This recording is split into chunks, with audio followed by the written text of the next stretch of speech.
Chapter 167. Holy Artifact, all right. Crestet Casimir nodded. He leaned forward. Then swear upon the holy artifact. As he was saying this, he bent down to lift the silver suitcase by his foot. Holy artifact? The holy artifact that earned you the title of the goddess's sword? Klein looked at the actions of the deacon curiously. Crestet placed the suitcase on his knees, his dark green eyes instantly turning black. He lifted his hand, then pressed down. The cover of the silver suitcase, which resembled a violin case, suddenly dissolved and receded like the tide. At the same time, Klein felt that the light around him was being drawn forward as if it was being absorbed by the suitcase. Apart from the lights from the classic lamps that lined the walls, as well as the silver splendor that spiraled within the suitcase, the alchemy room turned pitch dark. The scene looked extremely strange. With a crisp snapping sound, Crestet Casimir opened the suitcase, revealing the pure white bone sword that lay within. Yes, a bone sword. The moment Klein saw the sword, he knew instinctively that it was mainly made out of bone. The short sword silently released a pure white glow in the pitch-dark alchemy room, as if it were a moon hanging high in the night sky, or a lighthouse in the middle of a storm. It looked as though the sword had no defects on its surface, but a closer examination would reveal that the surface of the sword was laced with layers of symbols and icons. These mysterious patterns intertwined to form the body of the sword. Klein observed the holy sword, suddenly realizing that he couldn't look away. His vision was being drawn towards the sword as his brown eyes slowly lost their luster. Crestet lifted the suitcase, moving the sword away from its original position. Klein instantly snapped out of his trance and finally freed himself from the nightmare he couldn't escape before. He cast his gaze to the side and asked gravely, "Your Grace, do you need me to put my hand on the holy sword?" "Yes, come over." Crestet's voice was melodious as if he was singing a lullaby. Klein stood up, still looking to the side as he took small steps forward. As it was dark, he couldn't see where the legs of the deacon were, nor his old leather boots. "Stop," Crestet spoke calmly. Klein immediately halted and stood on the spot. He took a quick glance at the pure white bone sword through the corner of his eyes before retracting his gaze again in fear. With that mere glance, he bent down and extended his right hand, accurately placing it atop the holy sword. A cold feeling swept through his skin and into his mind. The distracting thoughts and feelings of worry instantly eased, as if he was sitting on a roof in a noisy village, smelling the scent of the harvest and admiring the starry night sky. "Recite after me," Crestet said solemnly. "All right." Klein nodded. He then heard the deacon speak in Hermes. "O ever-night goddess, nobler than the stars and more eternal than eternity, I swear to you in my real name and my spirituality, I, Klein, will never reveal the details of the acting method to those who do not know of it from this moment forth. If I go against this, I shall accept any punishment you deem fit. Please witness my oath." Klein collected himself and made the oath in Hermes, following Deacon Casimir's lead. He had the faint feeling that a connection has been established between him and a faraway being through the pure white bone sword. After retracting his right hand, he drew a crimson moon on his chest. "Praise the lady! Praise the lady!" Crestet smiled and bowed in response. Immediately, he closed the cover of the suitcase and pressed down heavily with his right hand. The darkness was instantly lit up as the light from the lamp once again filled the entire room. Klein noticed that the black eyes of Deacon Casimir had regained their usual blackish green. He made his way back to his chair and frowned. He asked in puzzlement, "Acting method?" Crestet cleared his throat. Without answering the question directly, he instead smiled and said, "You might feel a little confused and not understand what I'm about to tell you, but I cannot explain why that is so, for that involves the secrets of the church. You will only have the right to know after you become an archbishop or a high-ranking deacon." Klein looked at Casimir and added inwardly before Casimir could say it, "You will only be permitted to know after you become a core member of the church, such as an archbishop or a high-ranking deacon," Crestet emphasized. Klein nodded sternly. Crestet placed the silver suitcase back beside his foot and crossed his legs.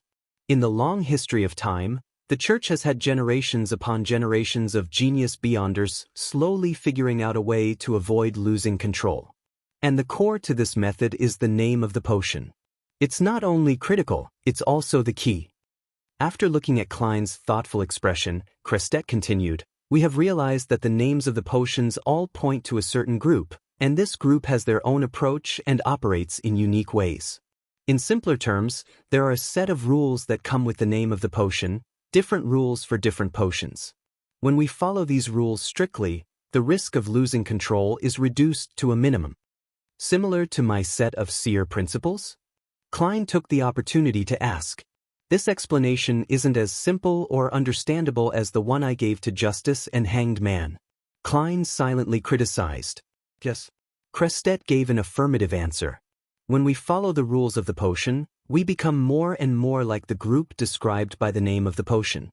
In other words, we are acting as the job that the name of the potion points us toward.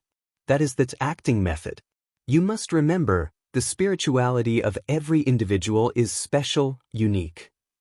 Even though the core rules must be followed by the people who consume the same potion, there are always certain variations to the rules that are unique to the individual.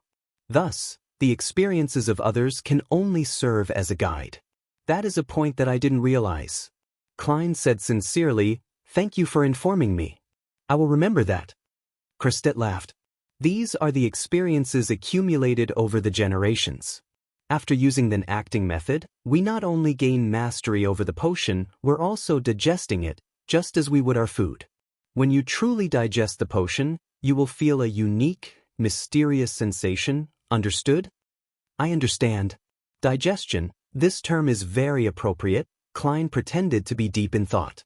After Crestet explained the method in more detail, Klein weighed his words as he asked, "Your Grace, since the name of the potion is not only the core, but also the key, then how did the first Beyonders obtain them?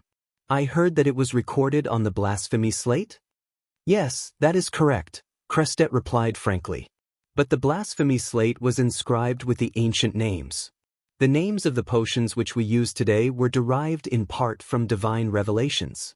Some were also consolidated by the experiences of the Beyonders themselves." Klein nodded slowly. He pursed his lips and asked, "Your Grace, since the acting method is so effective, why wouldn't the Church tell every Nighthawk about it?" "I have said that it is a secret of the Church. You will understand the reason behind it once you become an archbishop or a high-ranking deacon," Crestet answered, unfazed. "All right, return upstairs and tell the rest of the Nighthawks to come down one at a time. I have to carry out the final step of the examination." "That's to keep Fry and the others from divulging the acting method?" Klein thought as he stood up. He then bade farewell, following the Nighthawk's etiquette. He made his way past the corridor and up the stairs, returning to the Blackthorn Security Company. He saw Dunn smoking his pipe near the entrance of the basement. With a smile, Klein took the initiative to say, "There shouldn't be any more problems. His Grace wants me to inform Fry and the others to head down for a conversation with him." "Yes, that is the last step. That means that there were no problems." Dunn put away his pipe and headed to the recreation room to tell the rest. As he watched Fry and Sika enter the basement, Klein suddenly recalled something. He said in a hurry, "Captain, are we going to have to get Royale, who's guarding over Cheney's gate, and Leonard, who's watching over the asylum? Oh, and Kenley, who's on break?" Dunn froze and pinched his forehead. "I forgot." He paused for a moment, then chortled. "But the matter shouldn't be too complicated. One of the advantages of having a high-ranking deacon examine you is that there's no need to send a telegraph to the Holy Cathedral, or engage in a cumbersome exchange of letters.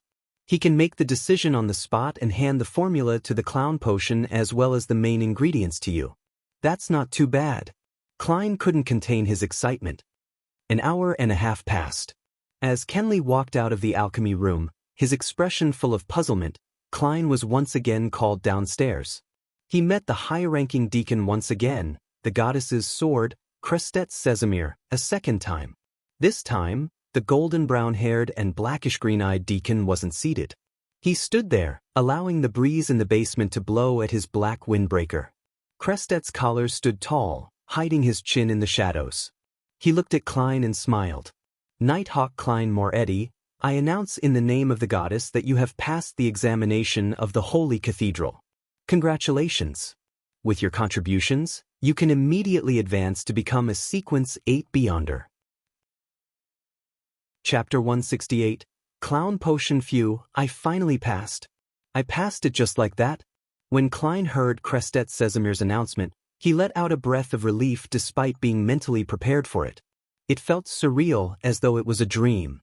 He had assumed that the examination would be tougher and lengthier, but when he thought carefully about it, he realized that what had just happened was what should have happened.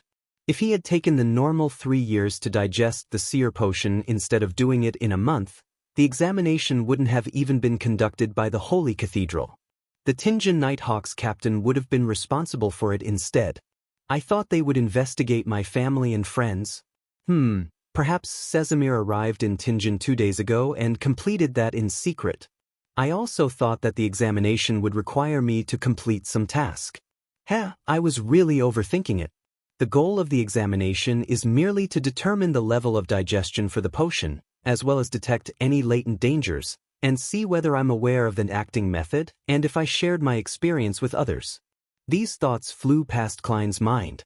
He flashed a sincere smile. Thank you, Your Grace. Praise the lady. Crestet nodded gently and said, To advance is to serve the goddess better, so that you can protect our fellow believers better. You must remember this. Trust me, it'll help you fight the temptation of losing control. Temptation. Klein ruminated over the word. Crestet sized Klein up with his green eyes and said sternly, That acting method can help you digest the potion and lower the risk of losing control, but it's not the be-all and end-all. To a certain extent, you can even confuse playing the role and your own existence. You know, there are many actors in the theater that develop severe psychological issues. At a certain level, you might really go insane. Remember that you're only acting. The only point of note concluded by the City of Silver is identical to what Deacon Sesamir said. Klein nodded thoughtfully in agreement. In addition, Crestet emphasized, not only is losing control related to the potion, it's also closely related to your emotions and mental health. The most important thing for a Beyonder is to control yourself. Only then will you be able to withstand the temptations of evil gods and devils, resisting emotions like greed and jealousy, and the erosion of desire. Of course, I don't mean that you should get rid of all your emotions and desires, because that is something that no human or even demigod can do. Yes, perhaps only some special sequences are able to achieve that sort of state. Klein suddenly thought about old Neil. He couldn't help but ask in reply, we must keep our emotions and desires at a reasonable level, and not allowing them to drive us to do something irrational and abnormal? Crestet nodded solemnly. Yes. After he answered, there were wrinkles at the corner of his eyes. That's all I wanted to warn you about. Now, I'll pass you the clown potion formula and the relevant ingredients. He bent down and put his silver suitcase on the long table. He then turned around and moved a few steps, blocking Klein's view. When the surrounding lights strangely vanished again, Klein suddenly understood that the formula and ingredients were in the suitcase that stored the holy artifact. It was simply because his gaze was attracted by the pure white bone sword, which was why he didn't notice, or perhaps he couldn't notice, the other items in the suitcase. After a few minutes, the light of the gas lamps lit up the alchemy room again. Crestet picked up his suitcase and moved away, presenting the items on the long table to Klein. Among them, the most eye-catching item was the palm-sized gray goat horn. It looked like a miniature version of a normal goat horn and was crystal clear, swirling with colors. There were faint layers of unique patterns. Next to the goat horn was a blue rose. There were red veins on the petals that connecting them together. It seemed to form a human face with a smile. Ha woo ha woo. Klein heard illusory laughter and crying diffused with each other, and he saw pieces of gray halos floating in midair. A crystal of the single horn of a matured Hornaceous gray mountain goat and a complete stalk of a human-faced rose. The main ingredients of the clown potion. He nodded indiscernibly and took a few steps towards the long table. 80 milliliters of pure water, 5 drops of torn apple juice, 7 grams of black-rimmed sunflower powder, 10 grams of golden cloak grass powder, 3 drops of poison hemlock. Klein looked at the unfurled goatskin parchment and compared the written content with the formula that he had memorized. After he confirmed that there was nothing wrong, he recalled the demonstration old Neil did. He took a deep breath and exhaled slowly to collect his emotions. With the apparatus in the alchemy room, he distilled some pure water needed by the potion. In the potion formula, pure water referred to water that was distilled over and over again. Then, he washed a black metal pot and threw in the supplementary ingredients one after another. He was as skillful as back when he had done chemistry experiments in high school. As the Beyonder ingredients hadn't catalyzed just yet, he didn't see any obvious changes in the liquid in the metal pot. At most, he only saw powder floating on the surface of the liquid. When he was done with the preparations, Klein cast his gaze at the two main ingredients and gratefully thought, "There's no description of the exact size or weight of the required gray mountain goat's single horn crystal or the human-faced rose.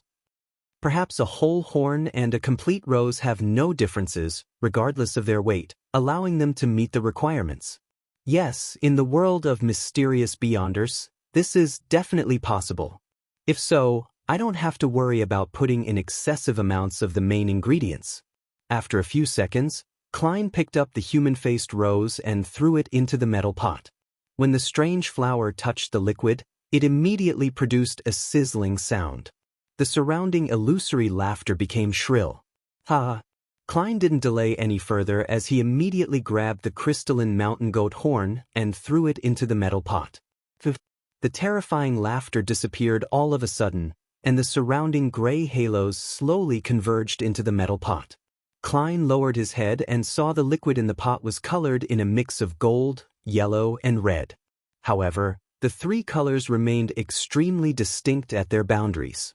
There were bubbles churning and fizzing from the liquid, but they failed to escape from the pot and ended up bursting silently.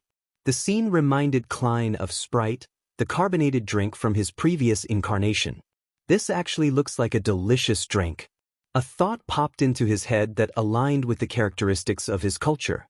Suppressing his nervousness, excitement, and anticipation, Klein poured the liquid from the black metal pot into a glass bottle. What shocked him was that there wasn't a single bit of the potion left in the metal pot. It really is a potion that turns people into Beyonders. Klein raised his right hand, and he looked at the beautiful-looking tricolored liquid. Crestet Sesamir, who had been silent the entire time, suddenly smiled and said, "Don't worry. At the very least, I didn't notice any problems with the concoction of your potion. I've been waiting here to ensure that no accidents happen after you consume the potion. Don't worry, as long as it isn't anything serious, I should be able to save you." Klein nodded and placed the clown potion back onto the long table. Then he took off the silver chain inside his sleeve and let the topaz pendant hang down naturally, a slight distance above the liquid. To Beyonders of any other occupation, pendulum divinations could only divine a yes or no answer. Of course, when there wasn't enough information, the divination wouldn't yield any useful answers at all. When the pendulum didn't spin, it was called a failed divination. As a seer, Klein's pendulum could also vaguely determine the degree of the yes or no answer. Klein's eyes grew dark as he recited, "This potion is harmful. This potion is harmful." 7 times later, he opened his half-closed eyes and saw the topaz pendant spinning clockwise, but very slowly. Clockwise means a positive response. In other words, it means that the potion is harmful. However, it spins slowly, which means that it's only slightly harmful. Yes, potions can bring about a loss of control, so there's the possibility of harm. A low level of harm means there is nothing wrong with the potion. Klein let out a breath of relief and wound the pendulum on his left wrist before covering it with his sleeve. At that moment, Crestet couldn't help but sigh. "You really are a professional seer. I must fully utilize my advantage, but I can't rely on it too much and think that it's all-powerful," Klein replied softly and took up the clown potion bottle. "After drinking it, I'll become a Sequence 8 Beyonder." The thought flashed in his mind and Klein didn't hesitate. He raised the bottle, tipped his head, and gulped down the potion. Bitter. So bitter. This sucks, totally. He instantly realized what it meant to look good on the outside, but rotten on the inside. His face had contorted as a result of the potion. He wanted to puke, but he couldn't. Then Klein realized that his face was flushed red. As for the rest of his body, they were experiencing a similar reaction. He was convinced that he looked like a steamed lobster. As for his spirit and mind, they felt like they had been extracted into a thin needle, fusing with the potion, drop by drop, as it stabbed into each and every one of cells. It was a feeling that needed no microscope to observe his cells. Klein stood there and saw the intruder invade his body's most minute areas. For a few seconds, he felt like a robot that was having its parts and electrical circuits swapped out. After an unknown period of time had passed, his mind reflected his figure, as though he was listening to himself singing through his own ears. Due to this strange projection, Klein discovered that he could precisely control his facial and bodily motions. Meanwhile, his ears buzzed. He heard the murmurs and shouting echoing around him which had not happened in a while. Hornaces. Phlegria. Hornaces. Phlegria. Hornaces. Phlegria. Phew. Klein imagined the layered spherical light and slowly entered a cogitation state. Bit by bit, he escaped from the state of having his spirituality seep out where he had a slight loss of control.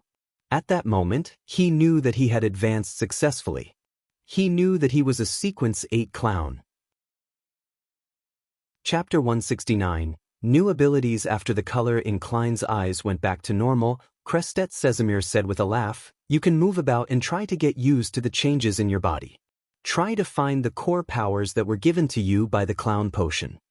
Klein nodded. He considered the fact that he might need guidance from the deacon and thus didn't care about his presence. He repeatedly followed what he had been practicing all this time as he took a step forward. He twisted his hips and threw a punch forward, launching a frontal jab. Put. He heard the crisp sound of his fist breaking the air. The power in the forward thrust exceeded his expectations. In that instant, he felt as though he was sitting in a carriage which had abruptly hit the brakes. He lost his balance and fell forward. Oh no, this is about to become an embarrassing story, just like Leonard's, Klein mused. But at that moment, he noticed that he could still effectively control his muscles, his body, as well as his center of gravity. He simultaneously exerted force with his spine, tendons, and ligaments, instantly adjusting his center of mass and managing to stand firm despite his distorted posture. Upon gaining some understanding of this, Klein attempted several other actions. He confirmed that the biggest change in his body was the massive increase in coordination. He would no longer lose his balance unless there were some extenuating circumstances. "I feel like a roly-poly tumbler. I can even act in a circus now. It wouldn't be too hard for me to walk on a rope. The clown potion sure lives up to its name." Many thoughts flashed through his mind. Klein once again tested the extent of the improvements to his strength, agility, and speed. I should be around the same level as Teacher Gawain.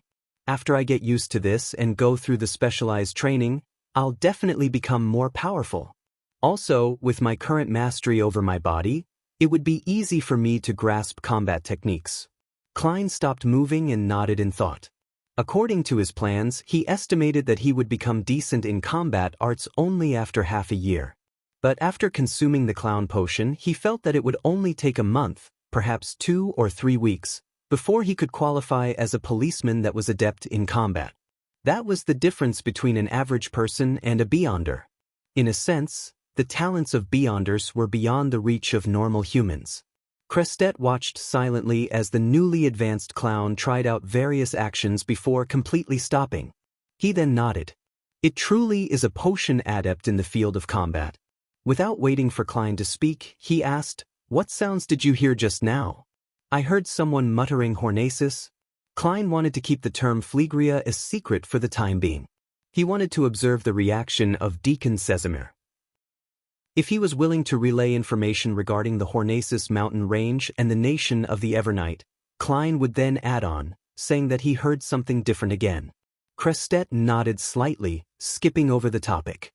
He reminded Klein, "Remember, a high-sequence Beyonder can influence corresponding low-sequence Beyonders of the same sequence pathway to a certain extent. In a way, some parts of the respective pathways contain the realm of demigods. The murmurings and howls might have been intentionally conveyed to you by them. They might be filled with malicious intent. You must be even more cautious if the sequence pathway belongs to an evil god. I had a chat with Dunn just now. The Nighthawk in your team who lost control recently met with such a situation. The hidden sage. Klein's expression darkened. He nodded solemnly and said, "Your Grace, I will remember this. I will not be tempted by the murmurings or howls. I will not be corrupted by them." At the same time, he thought of something else. Could this be the reason why the church only provides the pathways for Sleepless and Corpse Collector, while hiding a large number of the other pathways? After all, the Sleepless pathway belongs to the Evernight goddess, and Death, which corresponds to the Corpse Collector pathway, has already fallen. As for why the church would still offer the Mystery Prior and Seer, it's because these two jobs are of a support type and can fill the shortcomings of the Sequence 9 and 8 pathways for Sleepless and Corpse Collector. Furthermore, they're only at the beginning of the pathway, so the influence they can gather wouldn't be too prominent. But this doesn't explain why they would hide the names and unique traits of the potions, or the lack of information as to what one should take note of when facing them. Klein retracted his thoughts when he saw Crestet Sesamir pick up his suitcase to leave. He adopted a curious tone. "Your Grace, I would like to know how to act as a clown. Do I have to go to a circus?" Crestet smoothed his tall collar and chuckled. "According to our current understanding of philosophy, you just made the mistake of formalism. You need to understand that the name of a potion not only represents a job. It also represents a group of people that share certain traits. For example, we can also describe seers differently. We can call them people who can see fate, yet remain respectful of fate. Of course, as I mentioned before, there are some differences to the rules concluded by each individual even if they consumed the same potion. You cannot completely reference the experiences of another person. Do you understand?" Klein nodded in thought. "I think I can understand some of it. I can act as a clown in my daily life, as long as I have grasped its essence?" In theory, Crestet answered, being careful about his choice of words. "I understand." Klein drew a crimson moon on his chest. "Thank you, Your Grace." "May the goddess bless you." Just what is the essence of a clown? If I don't take into consideration what a clown represents back on Earth and only think about what it means in this world, a clown is a job that entertains people using ridiculous methods. For example, hilarious get-ups, exaggerated actions, trickster-like performances. The core is that it must be ridiculous, and it must entertain others. It feels a little off. Must I consider it from the perspective of court jesters from ancient times? Klein thought about it silently as he felt at a loss.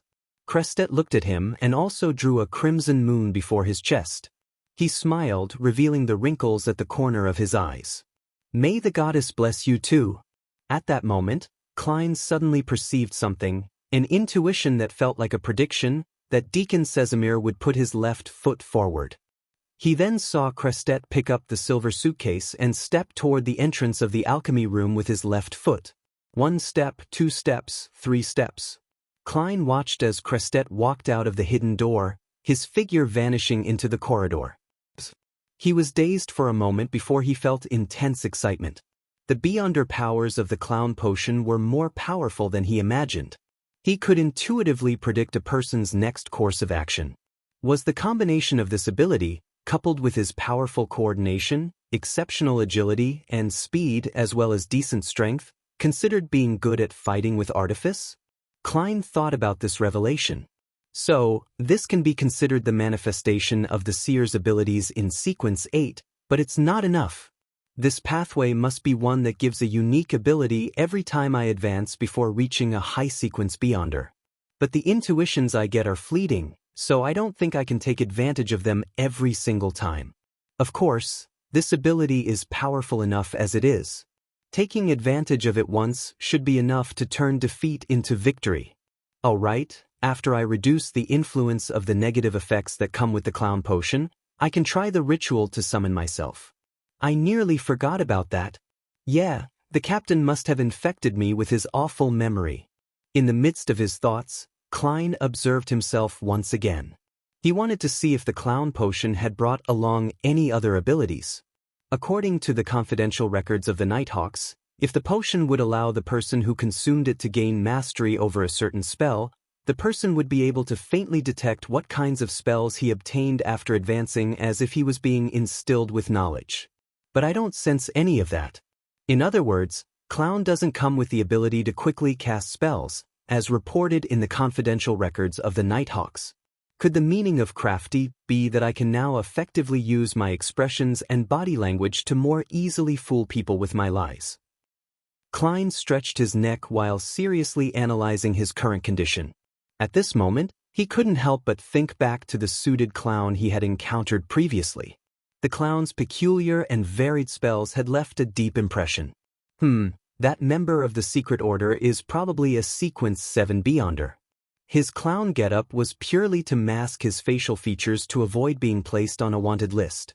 It's no wonder that he could hold his own against 2 Sequence 7s and a Sequence 8. If he had deciphered the fact that I wasn't under the influence of sealed artifact 2-049 and avoided falling under its control, 10 of me might not have been enough to deal with him. Of course, Clown is not completely devoid of spells. There are still spells like these. Klein walked toward the long table and picked up the piece of paper that the clown formula was written on. His pupils darkened, and with a flick of his wrist, he tossed the piece of paper into the air. It was as if the soft piece of paper had become a dagger, and it pierced itself into the wall of the alchemy room. I can bring a deck of tarot cards with me in the future. They can be used both for divination or as weapons. Klein collected himself and started to pack up the objects left behind from the potion's concoction. After dealing with this and burning the formula for the potion, Klein exhaled and left the alchemy room, closing the secret door behind him. For the time being, he didn't feel like trying to entertain others through ridiculous methods because of what happened to old Neil. He intended to lessen the influence of the potion through cogitation first. Phew, this is going to be a brand new experience again. No matter what happens, I'm no longer just a supporting member. Yes, ever since old Neil passed away, I'm the only one left in the Tinjin Nighthawks team that can provide support. The Holy Cathedral will most likely send a mystery prior or a seer to the team. Klein followed the wall lamps, walking down the dark corridor, and calmly made his way up the stairs leading to the Blackthorn Security Company. He then saw the sunlight in the Nighthawks recreation room. The sunlight shone in through the oriel window, sunlight which was pure and warm. Chapter 170. Copper Whistle. Klein turned towards the captain's office and saw that the door was wide open. Dunn Smith was leaning back in his chair, sniffing at his pipe. When Dunn swept his gray eyes at him, he changed his seating posture. You seem to be in good shape, nothing like someone who had just consumed a potion. This might be the advantage of fully digesting a potion before leveling up. Klein closed the door behind him and took a seat. He and Dunn both knew about the acting method, so their oath didn't keep them from talking about that acting method with each other. They could exchange their thoughts about it, but the two of them didn't bring it up with a tacit understanding. They fell silent at the same time after the exchange. Klein thought and asked, "Has His Grace left?" "Yes, as a high-ranking deacon, he has other matters to take care of." Dunn thought for a moment. "Oh, he took the pair of red eyeballs that remained after old Neil died." Klein was shocked and confused. "Why?" Dunn picked up his coffee and took a sip. He answered after a long silence, "We shouldn't lie to ourselves. A rampager is in fact already a monster, and as I told you before, monsters leave behind things that are rich with beyonder powers after they die. When these relics can't be controlled, they have to be sealed. Yes, that is one of the most common origins of sealed artifacts. According to the Nighthawks' internal rules, the items left behind by rampagers need to be stored elsewhere, so that they won't trigger their partners. A logical rule." Klein nodded heavily. Suddenly, he sharply noticed that the captain had missed out something. "So," he asked curiously, "what if the item left behind is controllable?" Dunn looked at him. His gray eyes were deep like a quiet night. He sighed and said, "You wouldn't want to know the answer?" Klein was taken aback before he suddenly realized a possibility. Normal monsters left behind beyonder ingredients which could be used to make potions. But what of a rampager who turned into a monster? If they left behind controllable items, would those things be used as beyonder ingredients? Upon realizing that, Klein suddenly felt a strong sense of disgust. He couldn't help but turn his head to retch. Even his sight suddenly grew blurry. This is such a terrifying theory, but it's an answer that's highly likely of being closer to the truth. In that instant, he had a deeper understanding of sayings like, to fight against the abyss, we have to endure the corruption of the abyss, and we are guardians, but also a bunch of miserable wretches that are constantly fighting against threats and madness. Would this be one of the reasons why the church hides the acting method? So that they can recycle a certain number of their own members for spare parts? But this will make members of the upper echelons reject the church. Klein's face clearly reflected his changing expressions. Upon seeing his response, Dunn suddenly laughed. There was a twinkling light in his gray eyes. Think about it on the brighter side of things. You can think of it as our teammates watching over us in a different form. They will be with us forever. After saying that, Dunn lowered his head, picked up his coffee, and brought it to his mouth. After nearly 20 seconds of silence, he lifted his head and said, "And you don't have to worry. As long as we can find sources of beyonder ingredients, we wouldn't do what you were thinking about. All right, according to the rules, you'll receive a day off since you just advanced. You can decide whether or not you want to go to your combat training this afternoon, but you have to inform Gawain either way." Klein gently nodded. Taking a deep breath, he straightened his back and said, "Captain, I have finished my lessons on mysticism. I'd like to use my mornings to learn techniques such as tracking and monitoring." He paused and added with a serious expression, "I'd like to fulfill my full duty as a Nighthawk soon." Dunn gave him a piercing look and sighed. "You're tougher than I imagined." "As you wish." "Yes, Captain." Klein suddenly stood up and drew a crimson moon on his chest. After leaving the Blackthorn Security Company, Klein didn't return home to rest, but instead took the opportunity to take a trackless carriage to Azek's place. Ding dong, ding dong. As the doorbell rang clearly, Azek opened the door in a white shirt and black vest. There was a gold watch chain hanging from his vest pocket. "Don't you need to work?" Azek took a glance at the sky and realized that the sun had yet to climb to its peak. "I actually have most of the day off due to some special circumstances," Klein explained vaguely. Azek looked at him and appeared to notice something as he nodded and made way for Klein's entry. At the hallway, Klein set his cane aside, took off his hat, and followed Azek to the living room. The living room was comfortably furnished with a fireplace, rocking chair, couches, and a coffee table. Klein sat at his usual spot. Azek sat down opposite Klein and pointed at the cigars on the coffee table. "Do you want one?" "No." Klein shook his head firmly. Azek didn't attempt to persuade him as he struck a match and lit one of the cigars. At the same time, he asked casually, "Have you taken care of the matter at Morristown?" "I have to thank you for that," Klein replied sincerely. At the same time, he secretly lampooned Mr. Azek. "Before you lost your memories, you definitely must have left behind quite a sizable wealth for yourself. Otherwise, how could a teacher who isn't even an associate professor be able to enjoy cigars so frequently?" As Azek was fiddling with his cigar, Klein brought up a matter. "Mr. Azek, I have something to ask you." "What is it?" Azek replied without lifting his head. Klein paused and organized his words. "One of my colleagues lost control and became a monster. I'd like to know if his spirit was contaminated." He wasn't certain if Mr. Azek knew the meaning of losing control, so he prepared an explanation, just in case. Azek stopped what he was doing and lifted his head to look at Klein. He nodded heavily and said, "No doubt.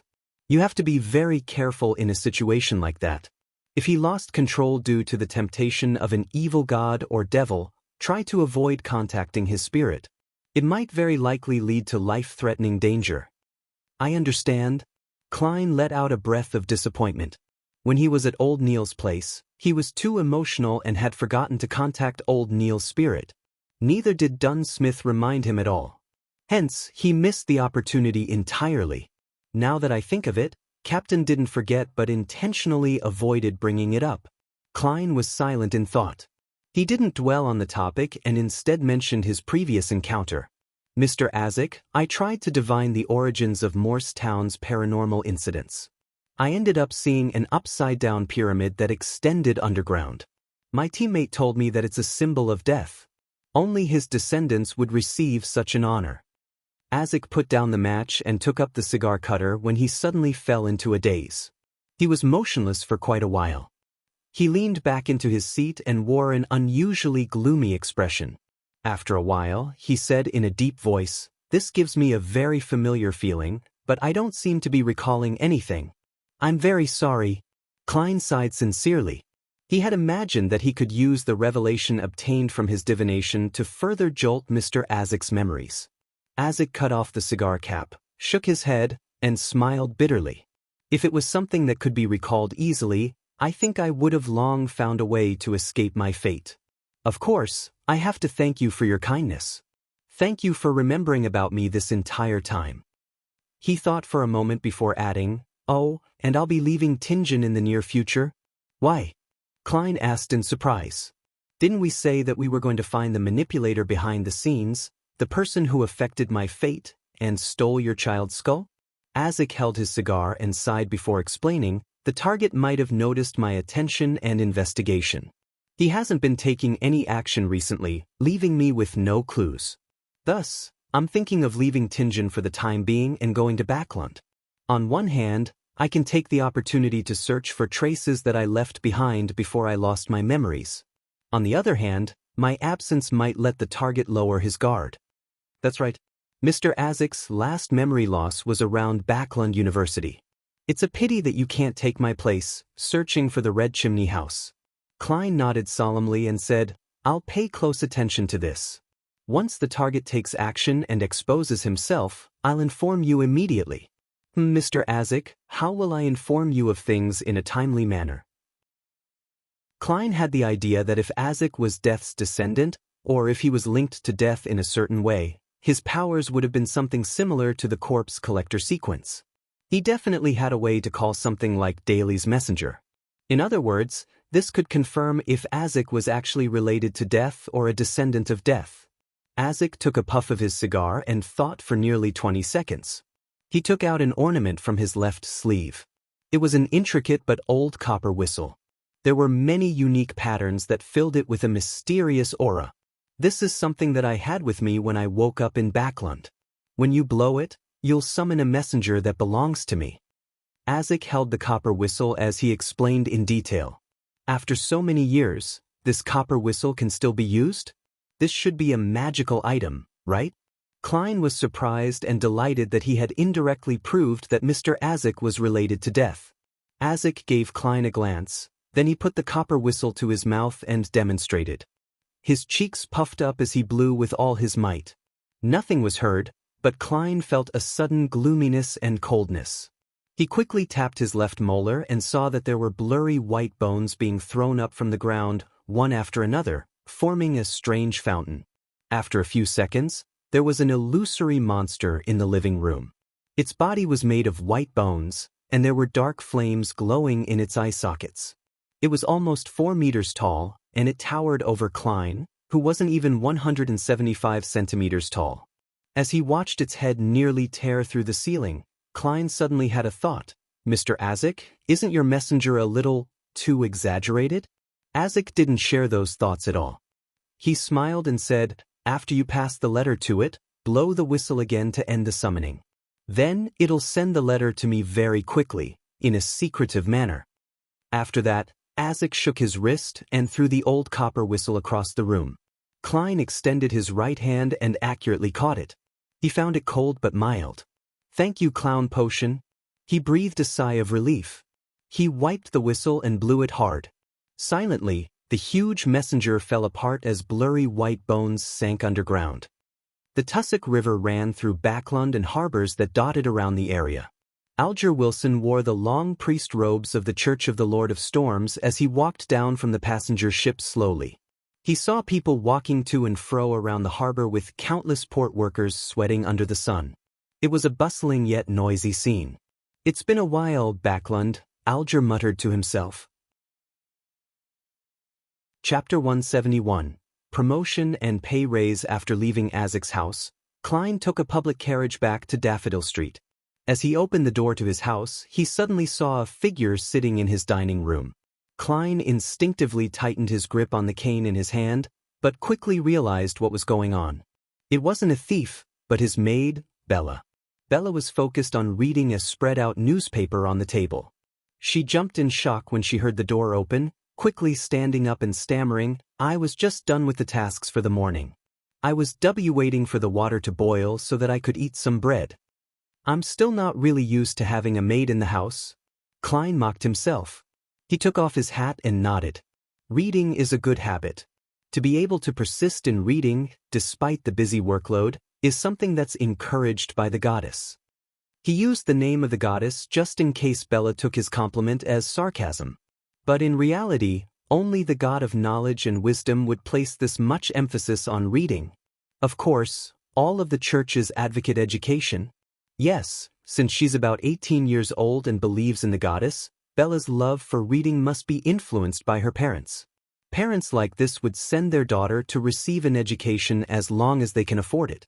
Even if they cannot afford public schools, there are always the free schools provided by the church. At most, it would just delay her education. Thus, Bella isn't illiterate. She can understand words and read the newspaper. Klein thought as he walked into the living room after setting his cane down. He had quite a good impression of Bella. Even though she was a little clumsy and obviously not used to the kitchen, she had shown a willingness to learn. Bella let her hands hang down and said, embarrassed, "I didn't have the opportunity to read many newspapers in the past. The landlord didn't let us use old newspapers to clean the walls. I stole a glance at it when I picked up the newspapers just now to clean the coffee table. I thought that it was rather interesting. What a pitiful lady. When I transmigrated, newspapers were the least interesting of things."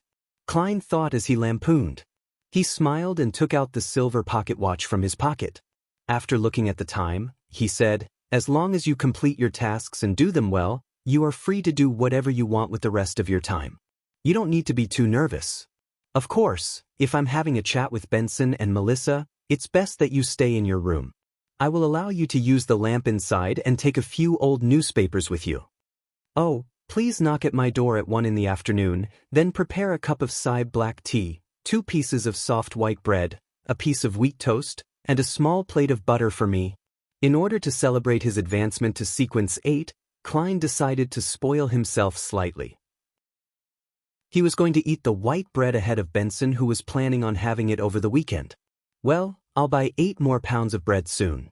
In the future, we shall make the change in our staple dish, from wheat bread to white bread.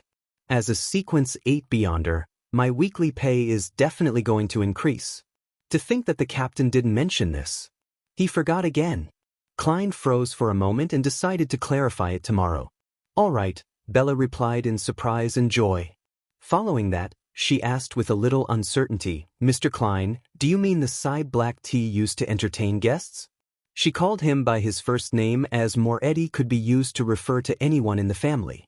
"Yes, that shall be my usual tea in the future." Klein waved his hand and made his way towards the stairs. He suddenly noticed that he was in a decent financial situation after becoming a clown. This was partly because there were no other large expenses for the time being. He only needed to spend 2 solely on transport while he was investigating the houses with red chimneys, and on the materials that he needed to purchase occasionally. Claims could be made for the latter most of the time anyway.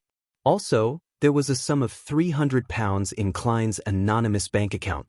It was important to understand that 1 ar of land in the countryside only cost 5 to 6.5 solely, which was another way of saying that Klein could afford 920 to 1200 ares of farmland, which was equivalent to 137 to 179 mao sup 2/sup back on Earth.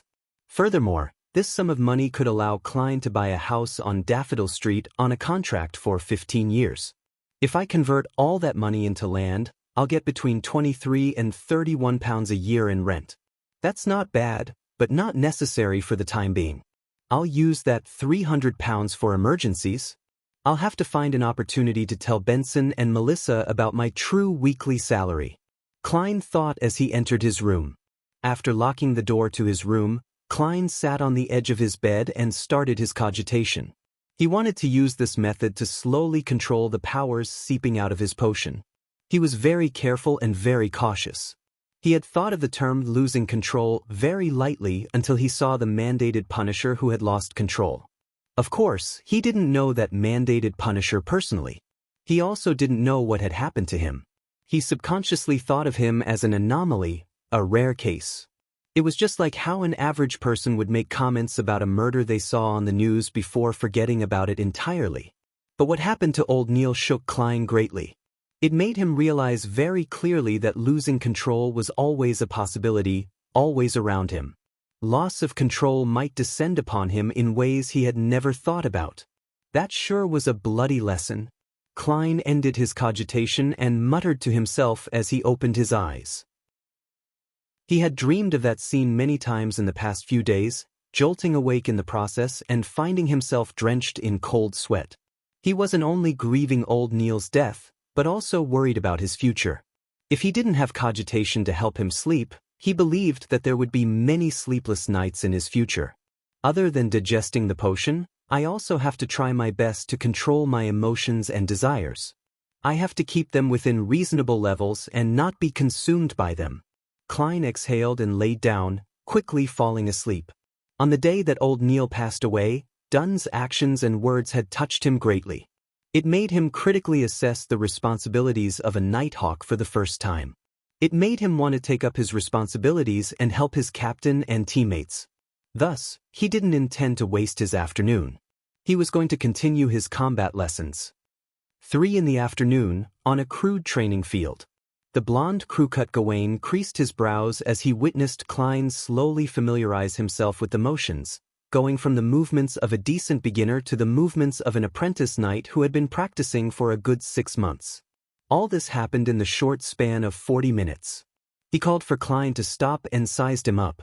He couldn't help but ask, "What happened?" Klein had already come up with an excuse. He was prepared to attribute his performance to scientific research when Gawain added, "You don't need to answer if it's inconvenient for you to do so." It looks like there was some communication between the police department and Gawain. It makes sense, he has to train Beyonders occasionally, so how could he not know? Klein heaved a sigh of relief. He smiled as he said, "Teacher, how long do you think I will need before I can take part in actual combat?" Gawain crossed his arms and looked at Klein seriously. He replied with a raspy voice, 2 or 3 days, but that isn't enough. He explained, as if in thought, being able to take part in actual combat isn't the same as being good at fighting. The latter would take another 2 to 3 weeks. Furthermore, you need to gain mastery over weapons that you can bring with you, for example, a cane, whips, daggers, and bayonets. There's still so many to learn? Klein was dumbfounded. Gawain swept his experienced gaze at him. Remember, every drop of sweat you lose here might save your life in the future? Yes, teacher. Klein pumped himself up and answered. On Sunday morning, Klein entered the Blackthorn Security Company and knocked on the door of the captain's office. Dunn Smith looked up as if he was expecting this. "I forgot to inform you yesterday. Your position at the police department has risen from probationary inspector to inspector now that you have advanced to sequence 8. I'll get them to issue the appropriate documents and epaulets to you as soon as possible. Your weekly salary will also increase from £6 to £10. The church and the police department will each bear half of your salary. This salary is the level of an experienced Nighthawk. Of course, I mean an experienced Nighthawk at sequence 9. Captain, are you following the wrong script? Klein was taken aback as he listened to the captain. His eyebrows relaxed as he smiled. That's more than I imagined. He had imagined that his weekly salary would only increase to £8. Dunn lifted his cup of coffee and took a sip. The increase in salary for Nighthawks is firstly dependent on years of service, second on contribution, and third on the level of your job. The third criterion is often highly correlated with your contributions.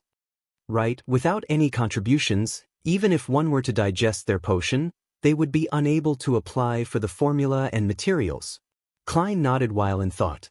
A weekly salary of £10, coupled with any bonuses, would mean a yearly salary of about £540. Since he didn't need to pay any taxes, this salary was fairly high in the middle income bracket, just lower than desirable occupations such as esteemed lawyers, famous architects, experienced surgeons, and government workers. Even the vice president of the Lone Kingdom's treasury only makes £700 a year before tax. That's at most £640 after tax, probably lower. According to the newspapers, a decent house in Backlund and Hillston only costs about £2,500. With Benson, Melissa, and my current expenditure, we could buy one in 7 or 8 years. To be able to afford a bungalow in the central area of the capital in just 7 or 8 years purely through my own efforts, this salary makes me happy indeed. Klein got up and bade farewell. He quickly walked to the basement and took his shift at Cheney's gate. Before it was 10, he suddenly heard someone approaching Cheney's gate. Soon after, Dunn appeared at the door. "There's a case that requires your help." "An incident involving Beyonders?" Klein instinctively asked. "No, a parliamentary representative of this city, Mr. Maynard, was found dead in his house. The Tingen Police Department is under huge pressure and wants us to use a mediumship ritual to help them pinpoint the murderer. Currently, you are the only person on the team who can do that," Dunn explained. Then he added, "The Holy Cathedral will send over a mystery prior to our team next week. Actually, it should have been done a long time ago, but you happened to join and chose to be a seer."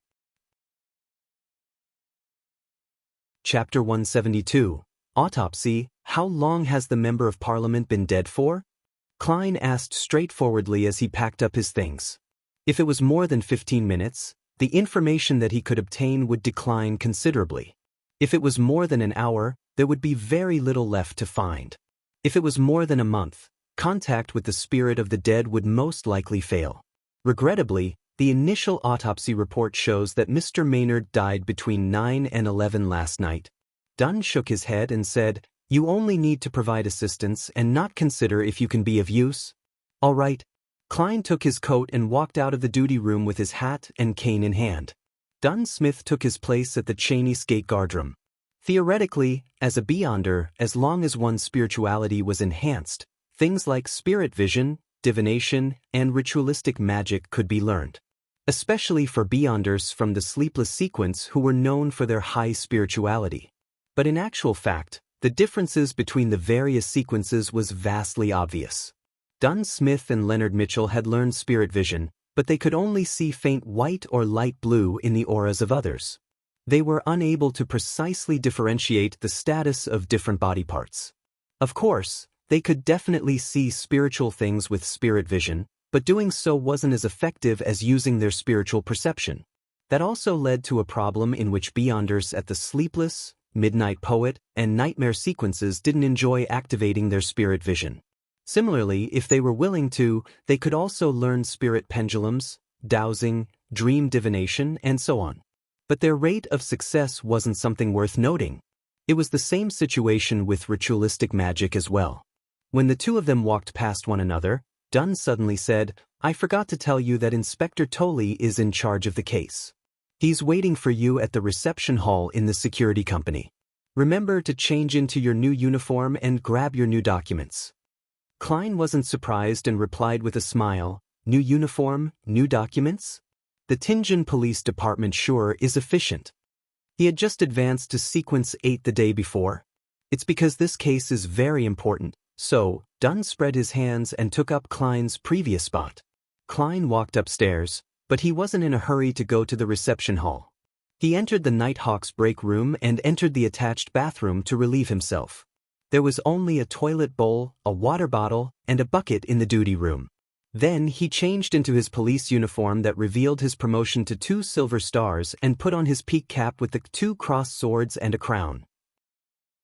After transferring his flaring sun charm, Azek's copper whistle, his ritual ingredients, and other items, Klein smoothed out his uniform, took his cane, and exited the break room. He passed through the partition and saw Inspector Tolley seated in the sofa area. It had been a while since they last met. The tall police officer seemed to have gained some weight, and his stomach was even more outstanding.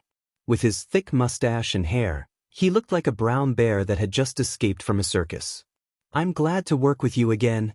When Tolley saw that it was a Nighthawk that he knew, he let out a breath of relief. He stood up and extended his bare paw. Klein corrected himself and shook the other person's hand as a polite gesture. "Me too."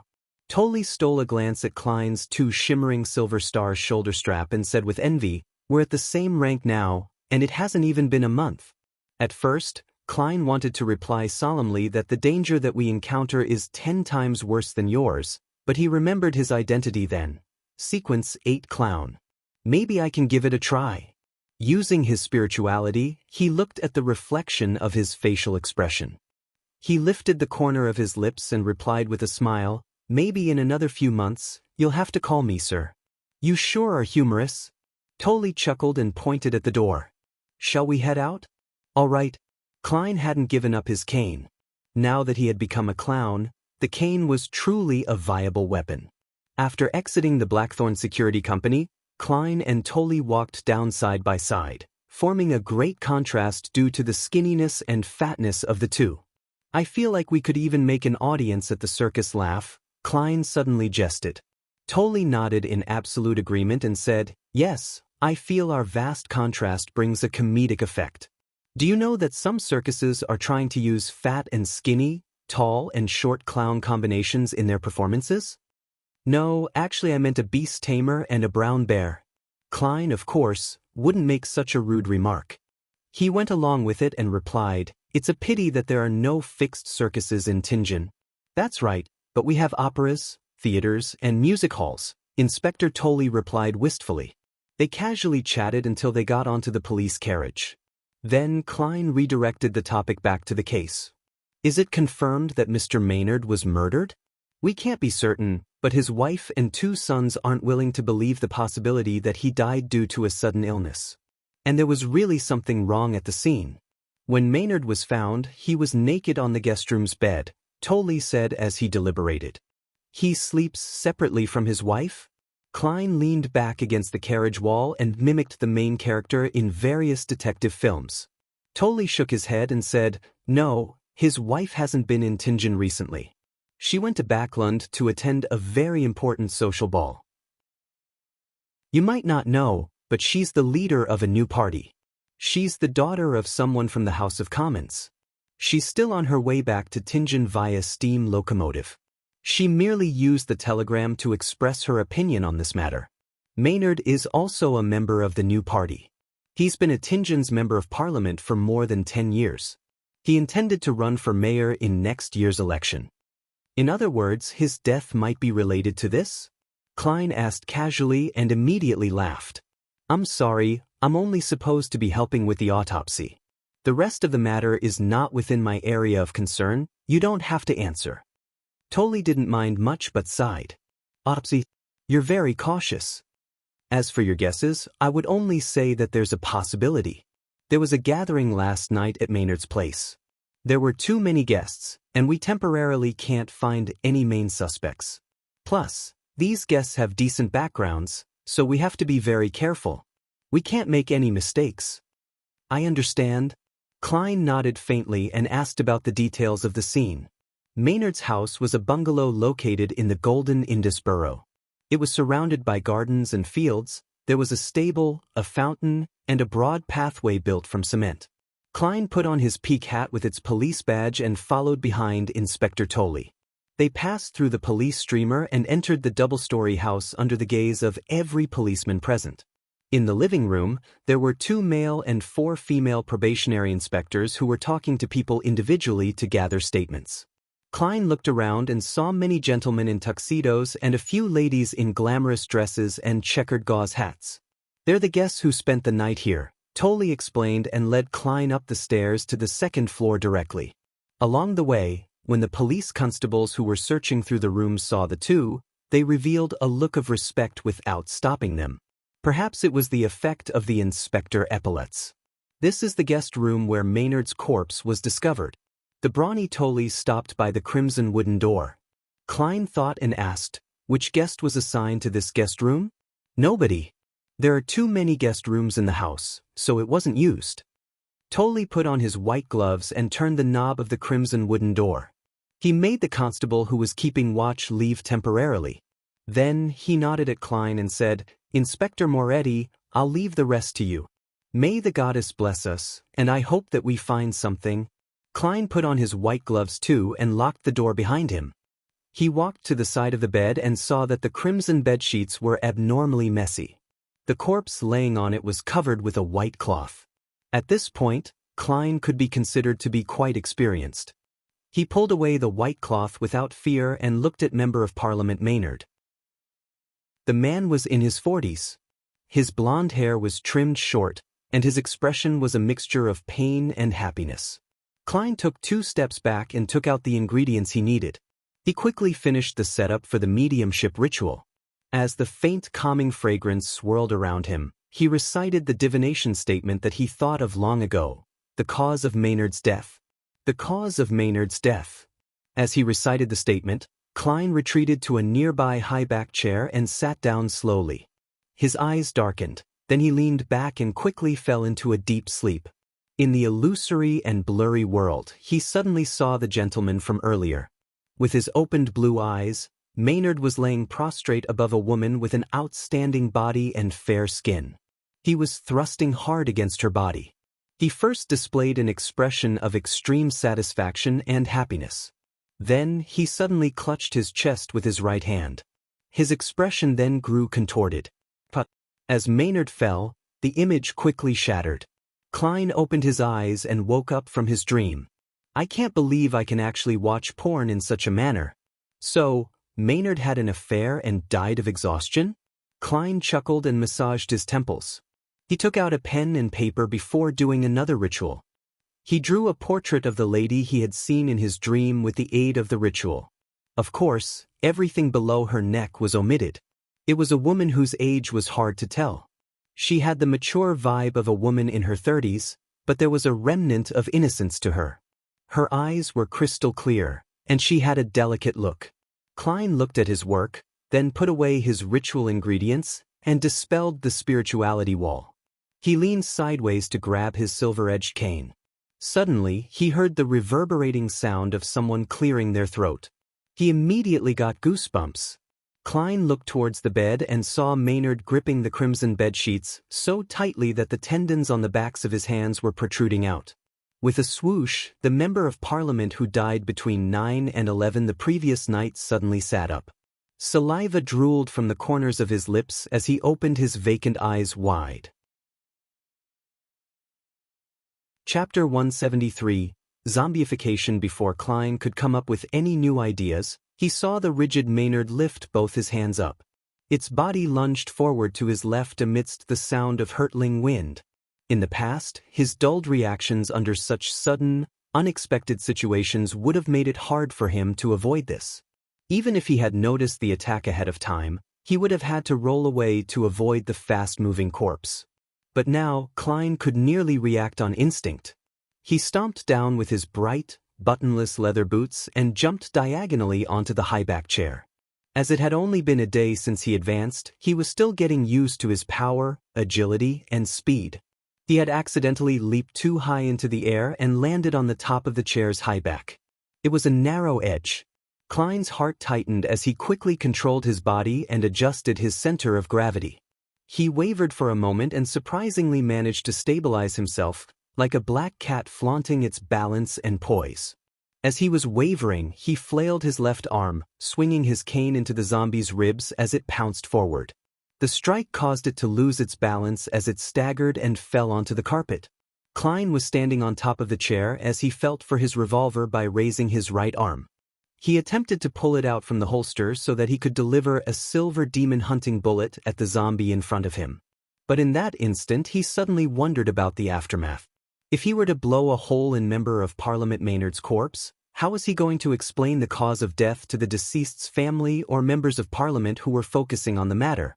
All I did was double-tap his corpse? As he was thinking, Klein reached into the pocket of his police uniform and felt for a triangular plate. The Requiem charm. He quickly made a decision. He took out the silver amulet without hesitation and let out a low shout in Hermes, "Crimson!" As the incantation reverberated within the room, the charm started to release a peaceful aura.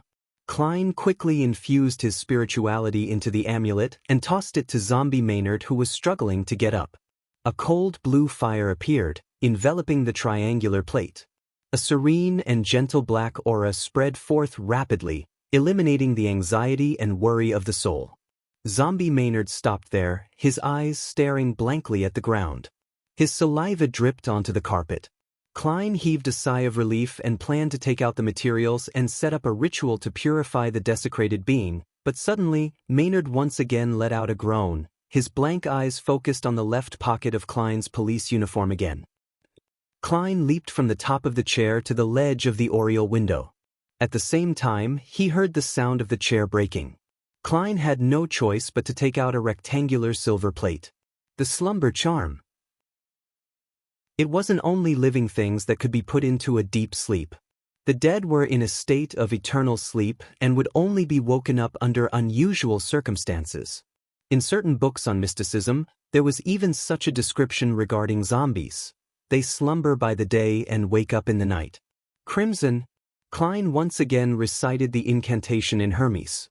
He intended to disregard the consequences and shoot the corpse with his revolver if that failed again. The problems that came later wouldn't matter if he was dead. As he felt the silver rectangular plate in his palm turn cold, Klein injected his spirituality into it and tossed the charm out. A dark red flame illuminated his eyes as the sound of a light explosion reverberated around the room. A gentle power spread forth, bringing with it a fatigue that affected every living being. Zombie Maynard had just propped himself up using the chair when he wavered. His eyes closed and he fell on his back with a plop. With what had just happened, Klein didn't dare to relax. He immediately took out the amantha extract distilled from night vanilla, slumber flower, and chamomile, as well as the bark of the drago tree and the full moon essence oil made from moonflowers. He quickly set up a sacrificial altar. Right on the heels of that, he sealed the surrounding area with a spirituality wall with the aid of holy night powder, encompassing the altar and the sleeping zombie Maynard. After silently reciting the incantation and lighting 3 corresponding candles, he dripped a few drops of essential oil extract and scattered various powders onto the flames. Klein then took a step back and cautiously looked at zombie Maynard. He then recited in Hermes, "O ever-night goddess, nobler than the stars and more eternal than eternity. I pray for your loving grace. I pray that you look over your loyal guardian. I pray for the power of the crimson. I pray for the power of sleep and silence. I pray that you purify the unclean being around me," the gentleman once called John Maynard.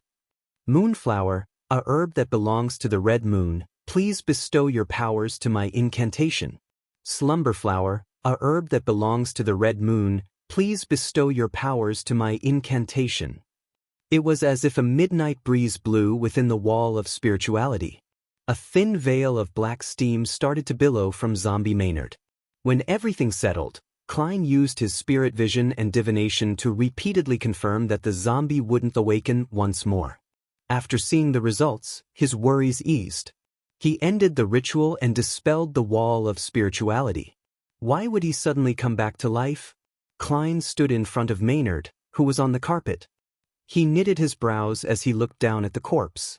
To a beyonder with high spiritual sensitivity, there were obvious signs to note if a corpse would come back to life or not, much less Klein, who was a seer. He often had a premonition of similar matters, but what had happened just now completely took him by surprise. Unless there is a more mysterious influence at play, just like what happened with the suited clown. Klein recalled the scene in his head and faintly sensed the problem. Zombie Maynard had been trying to attack the left pocket of his police uniform. Left pocket? Klein transferred his black cane to his right palm, then reached for the pocket with his left hand. He took out the ancient copper whistle that was inside. It was a copper whistle carved with many mysterious patterns. It was the copper whistle used to summon Azek's messenger. This copper whistle zombified Maynard? That's quite plausible. Even if Mr. Azek isn't a descendant of death, he definitely has a certain connection with death. It's logical that the objects that he carries with him would produce such an effect. Klein nodded in thought. He took out a copper penny and did a quick divination about his conclusion. As he was at the scene of the incident, holding the relevant objects, and had ample information, he quickly got a result. He saw the copper penny fall into his palm, portrait facing up. This means yes. To think that Mr. Azek didn't remind me to be cautious that these things could happen. He's an amnesiac, so it's not uncommon to forget this. Besides, the copper whistle might not have had negative effects when it was on him. There's a high possibility that it was suppressed. I shouldn't take this copper whistle with me when I'm at cemeteries or ancient castles, places that are prone to hauntings. Otherwise, I'll just be finding trouble for myself and crazily court death. Klein silently made a mental note. He then carried the naked Maynard back onto the bed without much effort. Looking at the obvious mark on the corpse left behind by the stroke of the cane, Klein sighed. He covered the corpse with a piece of white cloth and pretended not to notice. I'll leave this problem to the police department to vex over it. Oh, and the 2 charms I used just now can be considered mission-related expenses, so I can get compensated, he thought as he packed up. He then took the portrait and unlocked the door. The door opened with a creak and Klein saw Inspector Tolley, who had been guarding outside, not allowing anyone to come near. What happened just now? Tolley asked in doubt and worry. He could faintly hear the action going on in the room.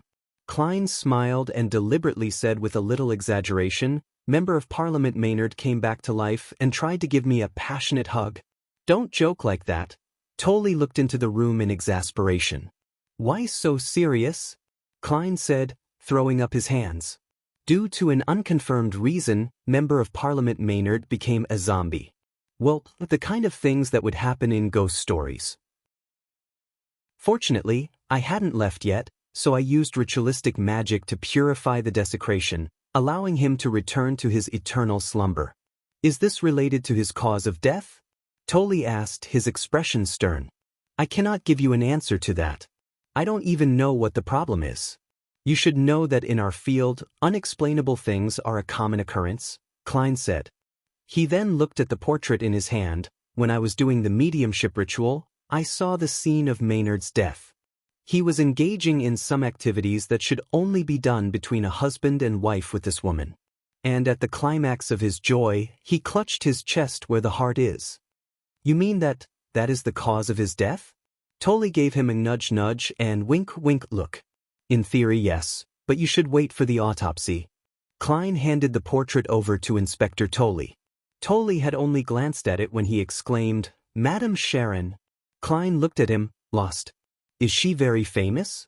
Yeah, judging from her looks and figure, she should be famous. He lampooned in his heart. Tolley looked around and introduced her in a somewhat excited manner. Madam Sharon is the prettiest widow in Tingen City. She's the most sought-after lady in social settings. She was the second wife of Baron Coe, but unfortunately became widowed. She is welcomed by many amongst the nouveau riche merchants and aristocrats, someone who can be invited to banquets by both the Conservative Party and the New Party. It's rumored that she and her stepson, the current Baron Coe, are on friendly terms with many nobles and senior civil servants in Backland. She's a powerful lady. To think that she and Member of Parliament Maynard had such a relationship. Simply put, she's an exceptional socialite. Klein secretly concluded. He turned around and pointed into the room. The next part is not included in my job description. How you interrogate Madam Sharon is none of my business.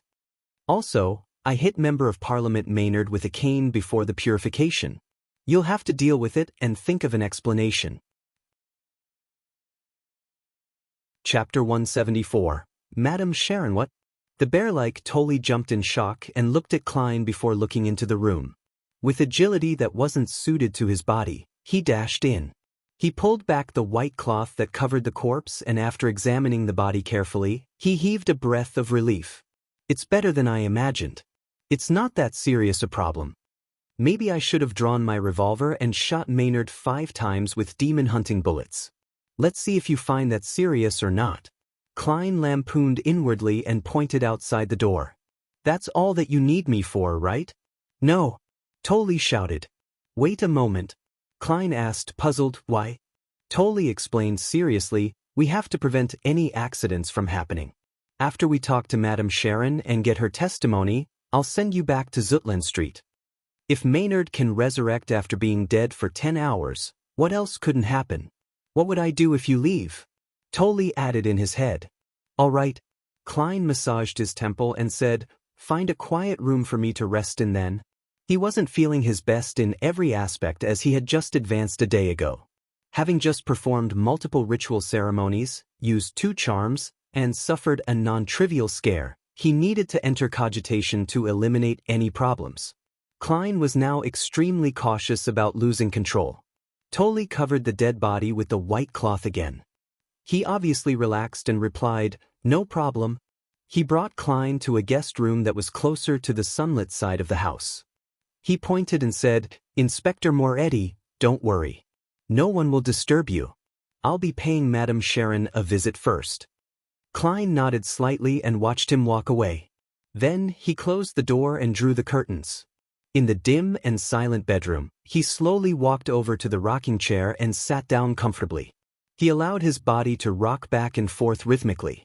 There were countless spherical phantasmal lights overlapping in his mind. The buzzing sounds in Klein's ears and the throbbing ache in his head slowly vanished, bit by bit.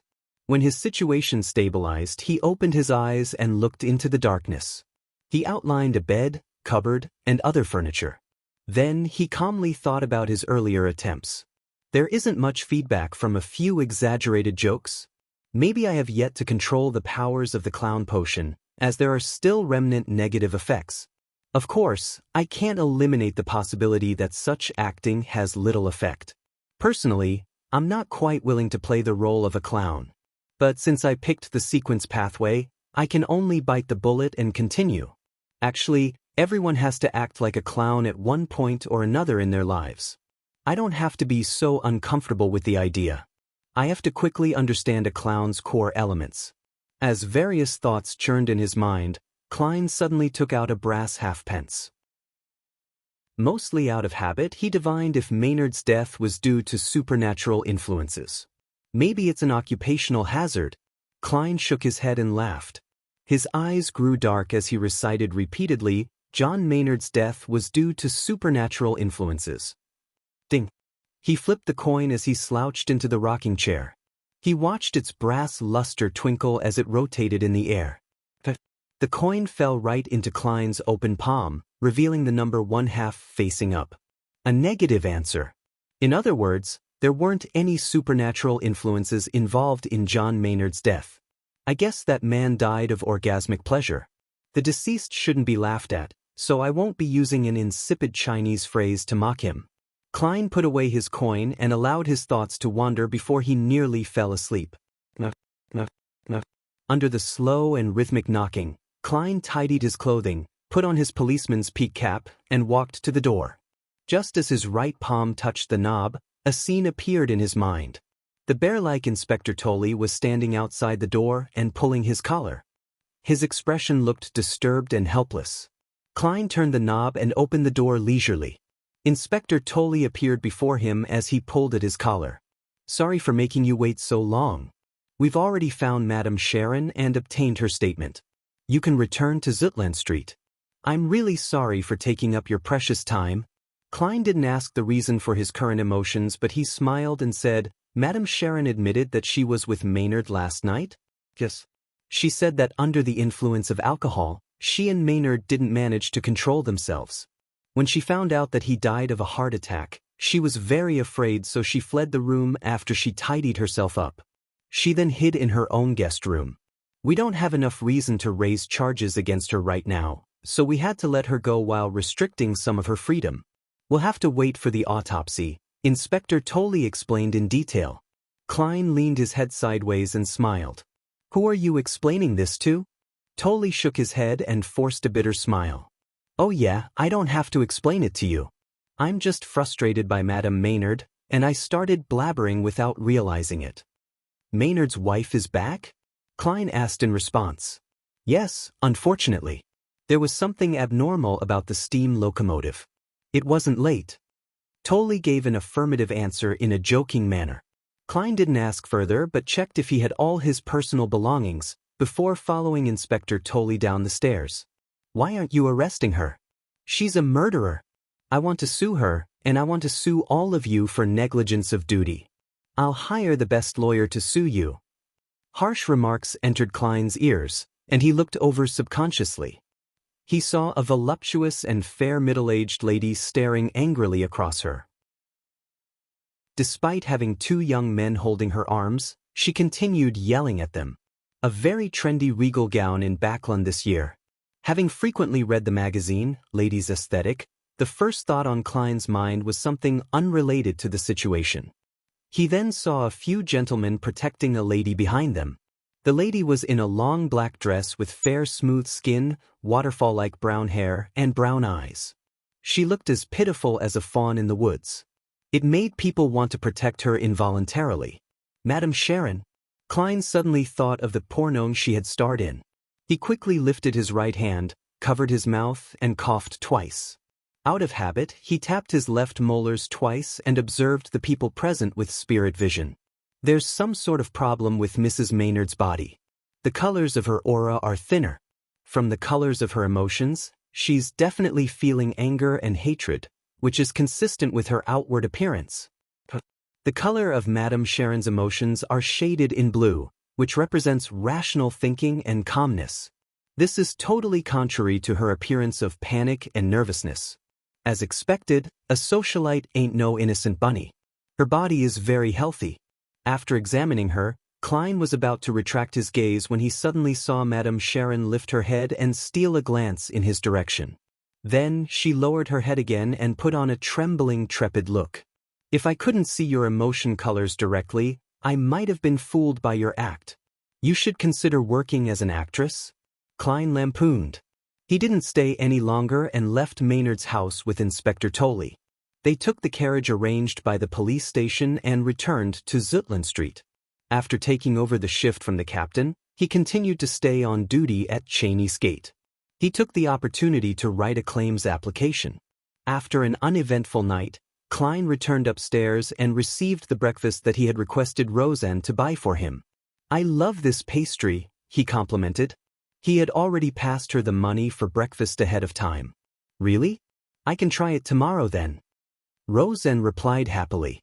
The corner of Klein's lip twitched as he focused on his battle with the milk and pastry. At 8:25, he yawned and fought back the urge to fall asleep. He arrived at the nearby shooting club. He had made an appointment with the asylum doctor, Dax Terguderian, a few days back. Bang, bang, bang. In the small shooting range, Klein and Daxter aimed at their own targets and finished their cylinder of bullets. Clink, clink. Daxter flipped and released the empty shells and examined Klein in interest. You're much more confident than before. Of course, I advanced to Sequence 8. I now possess actual combat ability. Klein reflected on his own facial expression and body movements in his head and deliberately acted arrogantly. Because I only used about a month's time to master the power of my potion completely, Daxter pouted slightly and said, although that is something to be proud of, there's no need to say it all the time. Hey, as a spectator, you didn't see through my performance. From the looks of it, a clown has the power to suppress a spectator's ability. Klein smiled at his discovery and asked, how's Hood Eugen recently? He's gone insane for real. Daxter paused and continued, I probed him with various methods. He really has gone insane. I'm considering whether to begin medicating him, to see if I can treat him. As a Sequence 7 psychiatrist, he actually pretended to be a mental patient. Even though he was giving treatments to other patients, it doesn't align with the core element of the potion's name. That was an incorrect way of using the acting method. It's no wonder that he went insane. Klein thought and said, before he went insane, did you find out who got in contact with him? Besides the doctors, patients, nurses, and odd-job workers in the asylum, there were no outsiders that had contact with him, Daxter confidently replied. Klein briefly acknowledged that as he said, how about even earlier? Is there anyone that visited him, or did he leave the asylum regularly for a period of time? In order to follow through with his initial promise, Klein never asked anything about Hood Eugen in his first few meetings. Daxter fell into deep thought. It took him some time before he said, besides the members of the psychology alchemists, there weren't any more than 5 people that visited him. One of them came thrice. His name was L. Without Klein asking, he continued, but I heard from Hood Eugen that L was a pseudonym. His real name was Lenevis. Chapter 175. Deduction Lenevis? That criminal who cheated both money and sex? To think that he had a connection to Hood Eugen from the psychology alchemists? Klein froze for a moment when he heard the name. He immediately thought about the implications the name Lenivus had. He's the cheat that escaped with more than £10,000. Just providing a clue would earn me £10. And if I help in capturing this moving treasury, I'll earn £100. He's a scum that took advantage of the bodies and feelings of innocent women. To think that he knows Hood Eugen and went to visit him 3 times at the mental asylum. Does this mean that he's connected to the Beyonder Circle, or that he's a Beyonder himself? Klein suddenly recalled the name of a potion, the Marauder Pathway Sequence 8, Swindler. These Beyonders took pleasure in swindling others. It's very possible. Klein nodded in thought. He controlled his facial expression and body language, feigning nonchalance as he asked, "Then, when was Mr. Lenivus's last visit to Hood Eugen?" "Early July. I would have to check the registration records of the mental asylum to give you a specific date," Dax Terguderian replied after a few seconds of thought. Lenivus's scam hadn't been exposed back in early July and he hadn't left Tingen. Klein then asked, "Does Hood Eugen mention this person usually?" "No. You should understand that a Sequence 7 psychiatrist would never reveal something by accident. Every word they say has been deliberated over thoroughly. It would be impossible to learn their secrets unless they have some other hidden motives.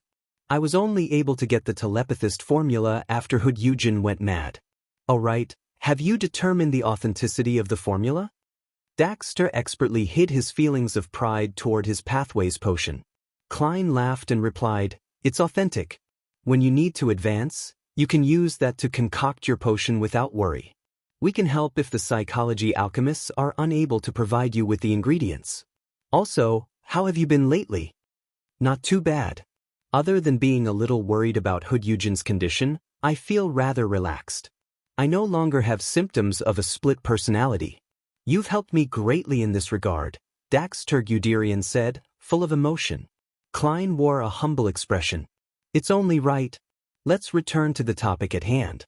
Since you said that a psychiatrist would deliberate over their every word before uttering it and wouldn't easily reveal their secrets, why did Hood Eugen tell you that L is Lenivus?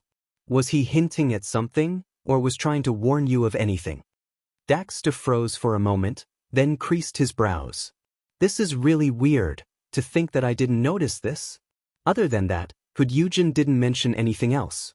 Could his motive be for me to tell the upper echelons of the association about the name Lenivus should he meet with any problems?" The association's reaction seemed strange, too. After I informed them about Hood Eugen's insanity, they did send a liaison. But after I described every detail, including Lenivus's name, there were no more replies from the upper echelons. It was like being a stone cast in the ocean. Could this mean that they figured something out? A reasonable deduction. Klein took out his demon-hunting bullets and stuffed them into his revolver, then took aim at the target. If we follow this deduction, Hood Eugen might have long anticipated that he would become insane or die. And this has an untenable connection with Lenivus? But since he already anticipated it, why didn't he ask for help from the upper echelons? Daxter gazed blankly ahead. He thought hard as he said, "Unfortunately, he's insane now. There's no way to effectively communicate with him now. Perhaps some kind of temptation made him choose to take the risk." Klein made a guess. At the same time, he felt that it was regrettable that Hood Eugen had really become a mental patient. This compromised much of the information that he might have otherwise gotten. Even a dead person is better than a lunatic. I can use mediumship rituals to make the dead talk, but what can I do with a lunatic?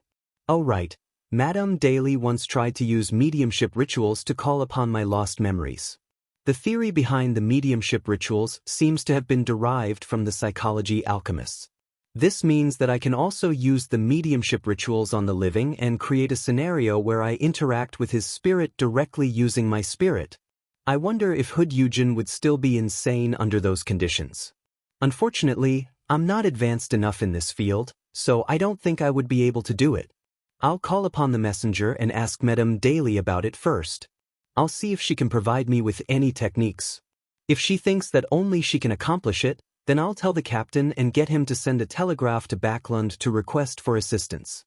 I'm definitely not taking this troublesome course of action just because I want to learn the technique and attempt the ritual to summon the messenger. Many thoughts ran through Klein's mind before he gradually narrowed it down to a single line of thought that could solve the problem. Daxter Guderian approved of his guess. Greed always makes one foolish.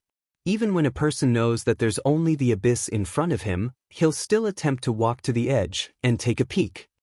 This is called crazily testing the limits of fate. Klein lampooned. Try your best to treat Hudyugin after returning to the mental asylum. Try to keep him sober for a period of time and get some clues out of him. Also, don't hide your worries and anxiety. Establish more connections with the psychology alchemists and put pressure on them to solve Hudyugin's problem. That's the most normal and reasonable reaction. Daxter nodded seriously. I'll try my best. Klein didn't say any more and, after some deliberation, he asked, has there been any abnormalities with Hudyugin's body recently? For example, thin scales growing on some parts of his body? Near insanity, true insanity, and losing control were all descriptions of varying levels for a beyonder when something was wrong with them. The least severe of the conditions were when their attitude changed as if they had become a new person, but were still capable of rational thoughts and actions. That was near insanity. Insanity was more severe in that the person would lose all logic, becoming a maniac and was difficult to communicate with.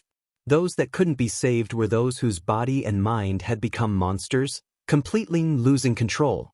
Sometimes, if the problem wasn't dealt with promptly, insanity would lead to losing control. Before this, to avoid exposing the informant within the psychology alchemists, Dunn instructed the Nighthawks not to immediately deal with Hudyugin. Instead, they switched to surveillance to ensure that Hudyugin didn't lose control. But if there were signs of him losing control, they would have to deal with him immediately. Daxter shook his head and let out a bitter laugh. No, you can ease your concern. I'm also very afraid that Hudyugin will lose control, so I'm paying very close attention to detail. After all, I'm at the mental asylum 6 times a week. After exchanging a few more words, they left the shooting range 10 minutes apart. Klein fought back his intense desire to sleep and took a public carriage back to Daffodil Street. He opened the door and saw his sister sitting on the sofa. She was neither reading nor was she fiddling with machinery parts. She was just staring blankly ahead as if she had lost her soul. Tapping his molars gently, Klein activated his spirit vision and asked, puzzled, Melissa, did something happen? She looks healthy based on the colors of her aura, not malnourished like she was before. Melissa retracted her gaze and pursed her lips, then looked at the kitchen which was producing some noise. Bella has been recommending the way that her family prepares breakfast back at home. She said that it's very delicious. I agreed to let her try it out this morning. What method is that? Klein had an ominous feeling. Cooking all of the leftovers in a pot, then adding water and bread, Melissa repeated softly. This is the standard recipe for food of unknown origins. Klein pinched his forehead. And so? We shouldn't waste food. Melissa bit her lips and nodded. Sis, I feel like you are questioning life. Klein cleared his throat and suppressed his desire to laugh. He then asked, where's Benson? In the bathroom. Melissa broke free of her daze, as her eyes regained their luster. At that moment, he heard the sounds of flushing from the bathroom. Benson came out with a newspaper in hand. My dear Klein, shall we get you a portion of breakfast? No, I've already eaten.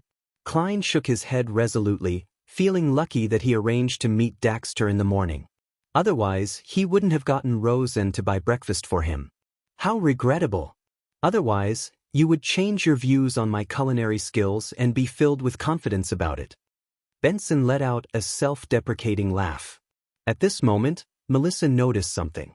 She turned to look at Klein and said, You're back rather late today. Sis, be more innocent and lively. Don't worry about me all the time. The state you were in just now was great. Klein immediately smiled. I have good news.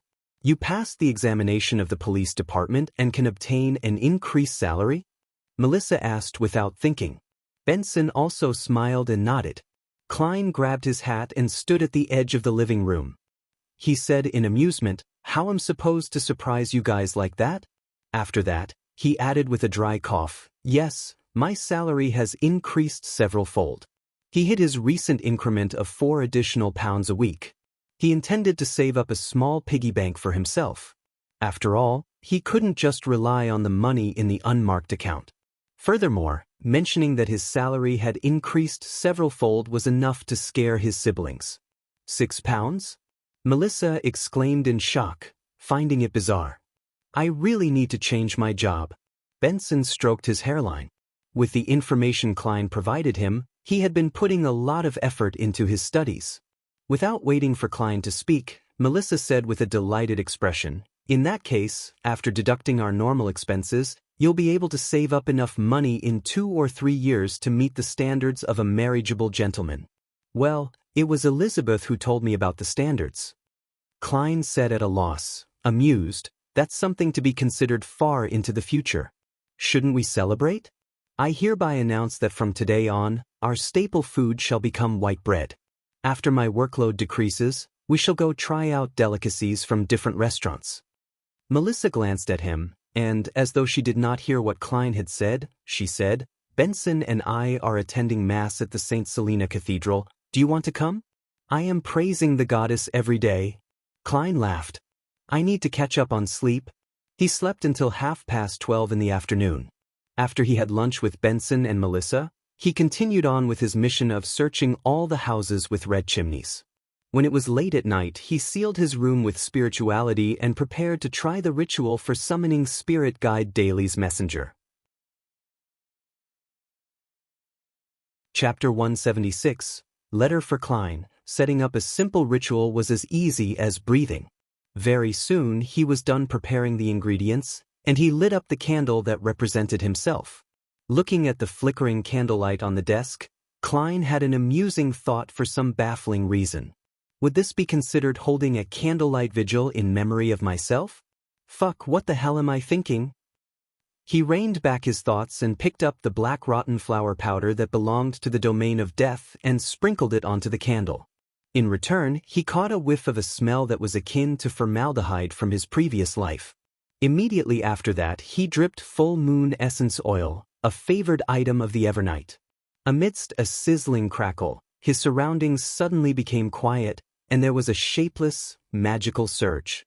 Klein took a step back and softly recited in ancient Hermes, "I." Then he changed into Hermes, "I summon in my name."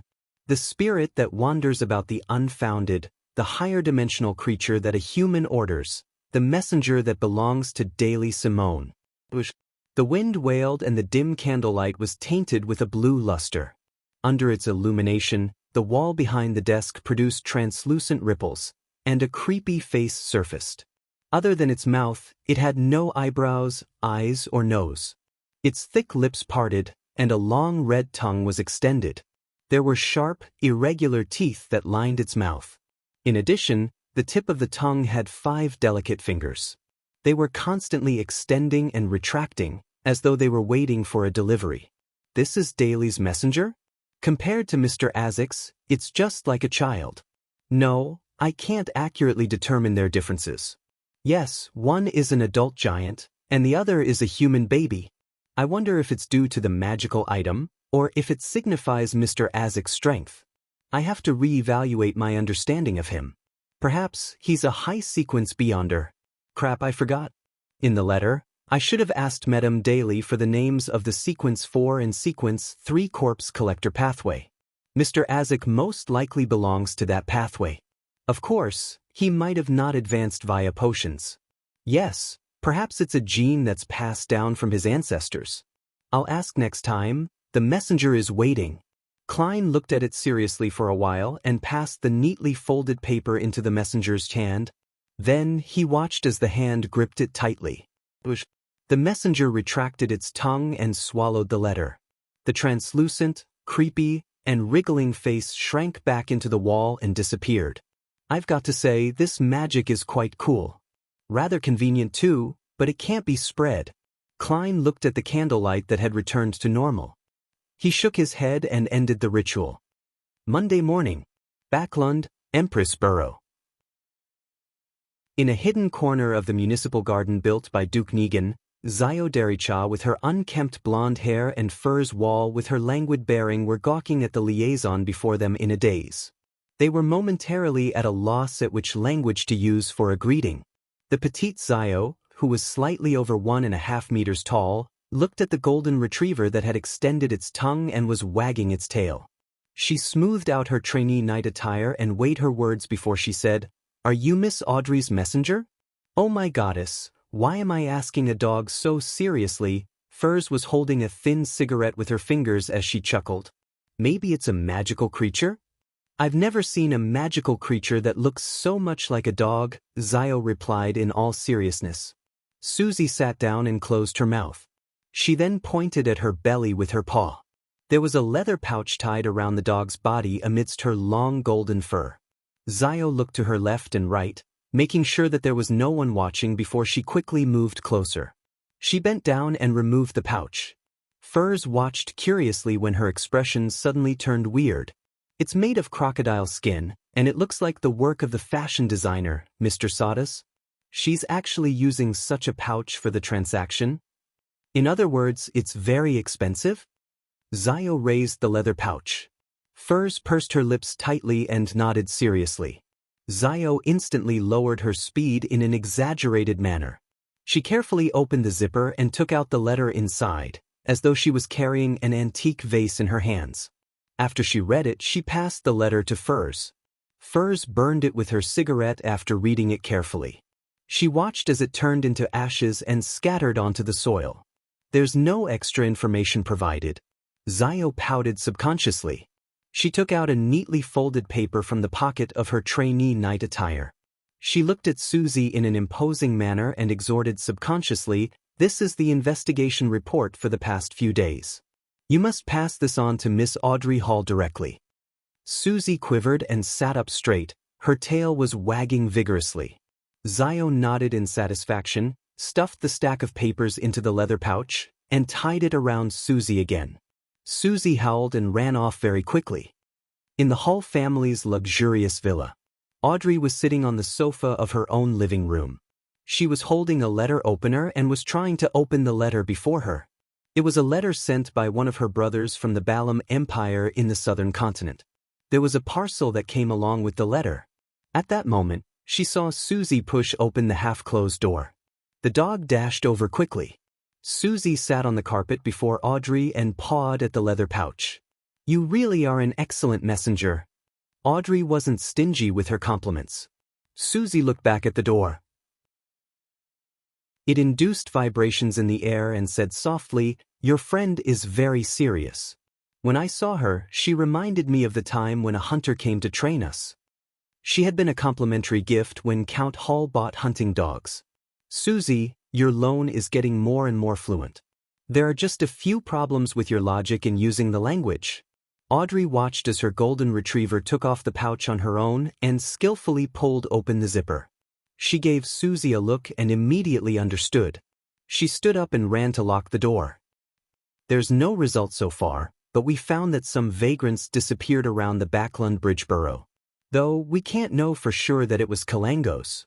Perhaps the vagrants merely changed their movement patterns suddenly." Audrey flipped through the investigation report and seriously wondered how she should reply to Zio and Furs. "I'll tell Zio that as long as she can track down Rear Admiral Hurricane, Kalangos, I'll buy the sheriff potion formula for her." No, that's not friendly enough. It would make her feel an inferiority complex. "Yes, I shall say, Zio, I've prepared your reward. As long as you can complete the task, 450 pounds will be yours." Sigh. "As far as the main ingredients for the telepathist formula, I've only found the Farsman rabbit's spinal fluid. I still need the rainbow salamander's pituitary gland. Glaint, Zio, and Furs have yet to find it." Cheer up. "At least you've digested the spectator potion completely. Once you put together all the ingredients, you'll become a Sequence 8 Beyonder." Audrey reined in her thoughts, picked up a pen and paper, and quickly wrote a reply. She stuffed it back into the leather pouch and entrusted Susie to make another trip. She watched her golden retriever as she opened the letter that her brother had sent. She read it with a smile. "My dear sister, I think you should come to the southern continent too. Come over to the colonized regions of the Balam Empire. There's abundant sunlight, fresh air, a clean environment, freshly caught seafood, various unique cultures, and the very kind and obedient Balam people who make good servants, as well as the smell of freedom. On the contrary, Backland is cold and moist, the air is bad, there's always dust, and it's always gloomy. Plus, it's highly populated, which leads to all sorts of problems. And the endless balls, banquets, and salons. The social events are so boring and insipid that I wouldn't want to stay for a minute. Dear sister, I believe you share the same feeling. I'm not running away from home. I'm merely seeking my own place in life, but our brother definitely doesn't think so. He's always been a selfish person. Of course, he wouldn't be stingy with you, because you can only claim a tiny part of the family wealth, while I would be his biggest competition in the fight for the inheritance within the ranks of nobles. After all, our father is a duke who takes a long view. He definitely wouldn't be restrained by the rule that the eldest sibling will inherit the rank of nobility. As long as he feels that it's necessary, he would do anything. Just like when he sold off half the farmland and pastures to enter the banking industry, regardless of the strong opposition. I miss Backland sometimes, mostly father, mother, and you. I miss the smile that you put on my face during those few years. You must have become the most dazzling gem in Backland, but unfortunately, I'll only be able to return after 2 years. A career is a man's pride, while the outstanding young people in the Lone Kingdom treat the world as their stage. You can tell our dear aunt that the coastal regions in the Balam Empire are very suitable for vacations, and especially suitable for her, given how her joints ache and swell in the winter. I sincerely invite her to be my guest. If you can come with her, that would be even better. I didn't send you too many gifts. They're mainly things that are rich with the traditions and styles of Balam, such as the unique yellow silk, and the ornaments that are filled with traits related to the worship of death. I remembered that you love things regarding mysticism, so I'll look around for you. The culture here is full of mystery. After reading the letter, Audrey picked up a pen, paper, and writing board. She leaned back into the sofa, pursed her lips, and wrote seriously, "My dearest Alfred, although it has been less than a year, the little girl in your memories has grown up. I don't like mysticism anymore, so you don't have to search for those kinds of things. Because it's very dangerous." Audrey puffed up her cheeks and added in her head. She had heard of too many tragedies related to mysterious objects when participating in Beyonder gatherings and from stories Zio and Furs recounted. She thought and declared excitedly, "I'm now interested in biology. Recently, I've been in awe of the rainbow salamander. Can you ask around for me and find out where I can find one of these creatures, or if they have a complete corpse that has been preserved?" Chapter 177. Sudden turn of events. Audrey stopped writing after she finished sharing some interesting news and scandals about aristocrats. She then adopted a serious pose as she recalled something. With her exceptional memory as a spectator, she arranged the information that she had received from her father's teachings, as well as the news she heard during banquets and salons, into paragraphs. After creating a draft in her head, Audrey penned, "As for the political situation in Backland you asked about, it's not within my area of interest. I can describe it to you only based on my own impressions and the details that I happen to know. Some time ago, Father told me that after the abolishment of the Grain Act, the prices of crops were declining rapidly. The rent of farmland and pastures were also plunging, but I don't know the exact magnitude. I can only explain it to you with this example. As you know, Duke Negan is an aristocrat who owns the most land outside of the royal family. It's said that he owns more than £12 million worth of farmland, pastures, and forests. Last year, his land earned him a historic £1,300,000 in rent. But this year, it's forecast that his rent will only be £850,000, a whole £450,000 less. That's more than the entirety of the assets that I'm entitled to. Without any further explanation from me, I'm sure that my dear brother will understand the behavior of most old-fashioned nobles. They're proud of being landowners, and their income is derived mostly from rent. They place a heavy emphasis on their appearance and would maintain their current lifestyle even if they have to go into debt. They spend tens of thousands of pounds on the upkeep of their castles each year, many more thousands on clothes and jewelry, as well as their persistent hunting activities, social banquets, and the occasional lavish weddings and funerals, etc., etc. With the decrease in rent, according to my knowledge, a good portion of the nobles have met with financial difficulties. Because of this, Count Wolf has sold 84,000 ares of land in the countryside and gotten £29,000 in return. Viscount Conrad has also sold his art collection worth £55,000 to a national art gallery. Other than a few visionary nobles who had long shifted their focus to steel, coal, railroads, banks, and rubber industries, the rest of the nobles have been severely affected by the Grain Act. Let us praise our dear Count Hall. Father told me that the financial distress will loosen the control the nobles have over politics. As you can imagine, the number of ministers with blue blood will decline from the next year onward. In a bid to secure funding, the Conservative Party and the new party have promised to confer upon anyone the noble titles as long as they donate a sufficient amount of money and lack any criminal records. Of course, the caveat is that the person who donated the money must own an amount of land befitting of a noble. One example is the rich Mr. Sindrus.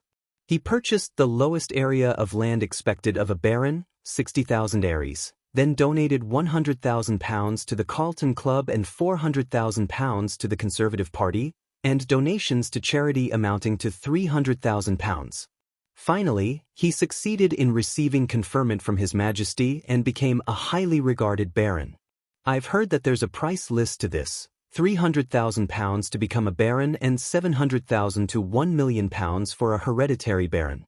There is no clear price for the title of Viscount or Count, but I'm sure those are sufficiently ridiculous. This year, many nobles who are facing financial difficulties are starting to seriously consider the possibility of marriages with wealthy merchants. There have already been 3 marriages like this over the last 2 months. The betrothal gifts the noble women received are something to be envied. Also, the workers who protested the Grain Act did experience a decrease in the cost of living, but the quality of their lives has not improved. Instead, it seems to have deteriorated as the bankrupt farmers have entered the city and stolen their jobs by requesting lower wages. Thus, the wages of the laborers are dropping rapidly. I remember the day when Father asked me who I felt was the winner of the Grain Act. My dear Alfred, you must know the answer. You would definitely be able to obtain a hereditary baron title through your own efforts. Zio Dericha and Furs Wall were returning to the Backlund Bridge Borough after they received Audrey's reply. Zio, with her messy blonde hair, was looking out the window of the carriage. Her eyes were bright like 2 burning balls of flame. She muttered the term £450 to herself repeatedly, as if reciting an incantation. Her strength and courage grew every time she repeated the term. Darkholm hasn't reported the status of the investigation today. Let's make a trip to his house. Zio suddenly turned to look at Furs. Darkholm was the leader of a triad in the Backlund East Borough and had control over many beggars and thieves. Even though he looked very friendly with his chubby face that was perpetually adorned with a warm and amiable smile, Zio knew that he was a merciless scoundrel. He once broke the arm of a 13-year-old thief because the boy had hidden his profit. Unless it was necessary, Zio was unwilling to meet Darkholm, but Darkholm was one of the few people who were most familiar with the vagrants in the city. Furs pushed her slightly curly hair back behind her ear. As long as it doesn't delay my lunch. No problem. Perhaps I could treat you to an Intis feast after this week. Zio promised in complacency. Must I thank God? Furs asked as she laughed. Unlike Zio, Furs was a moderate believer of the god of steam and machinery. As they conversed, the 2 ladies switched to another public carriage and arrived at the Backlund East Borough, and arrived at Darkholm's house. It was a terrace house located in a narrow alley. There were green plants hanging from the walls, the exterior looked relatively unkempt. Zio walked to the door, raised her right hand and knocked in a unique rhythm. The unlocked door opened with a creak following her knocks. Zio's apparently confused expression immediately turned stern, like a wary lion's. She took out a bayonet she carried with her and cautiously pushed open the door. She then slowly stepped inside. Furs also stopped looking nonchalant, having produced a dagger of unknown origins. They didn't smell any peculiar scents, but their rich experience told them that something was off. 1 step, 2 steps, 3 steps. Zio and Furs entered Darkholm's house. Then they saw a pale limb on a gas lamp, internal organs on a coffee table, as well as strips upon strips of flesh strewn on the floor and hung on the clothes rack. Pieces of bone had been stripped clean and piled up near the door. And amongst the bones was a head, its vacant eyes open. It was none other than Darkholm. His chubby face still maintained the amiable smile, as if everything was normal. Furthermore, there was no stench of blood in the house. As a former clinical doctor before becoming a best-selling author and Sequence 9 Beyonder, Furs has seen many death scenes more disgusting than this. She patted the tense Zio, who was on the brink of vomiting as she surveyed the surroundings. Kalangos? Rear Admiral Hurricane Kalangos? He realized that Darkholm was investigating the missing vagrants and tracked him back to his house? Or could it be said that Darkholm had tracked him down, but ended up being caught? Zio fought back the urge to retch and said with a serious expression, "He sure lives up to his name as a merciless and crafty pirate admiral." The strangeness here also fits the description of his treasure. Crafty, Furs was suddenly alarmed as she blurted out, could he be waiting nearby in an ambush against the mastermind behind the investigations? Zio froze for a moment before answering in a fluster, "That's highly likely." He was a Sequence 6 wind-blessed, a powerful pirate with a mystical artifact, while they were just 2 Sequence 9s. This was an extremely simple and easy contrast. In the house opposite Darkholm's house, a man with a unique broad chin and dark green eyes in his 30s was standing by the window, coldly observing Zio's and Furz's opening of the door and slow entry. He was none other than Rear Admiral Hurricane Kalangos. The black glove on his left hand twitched as if it were alive. A layer of dull gold scales appeared on its surface. Kalangos revealed a cruel and joyous expression as his dark green eyes turned pale gold and indifferent. The moment Furs realized this, she dragged Zio to the other side and avoided the area just across the main door.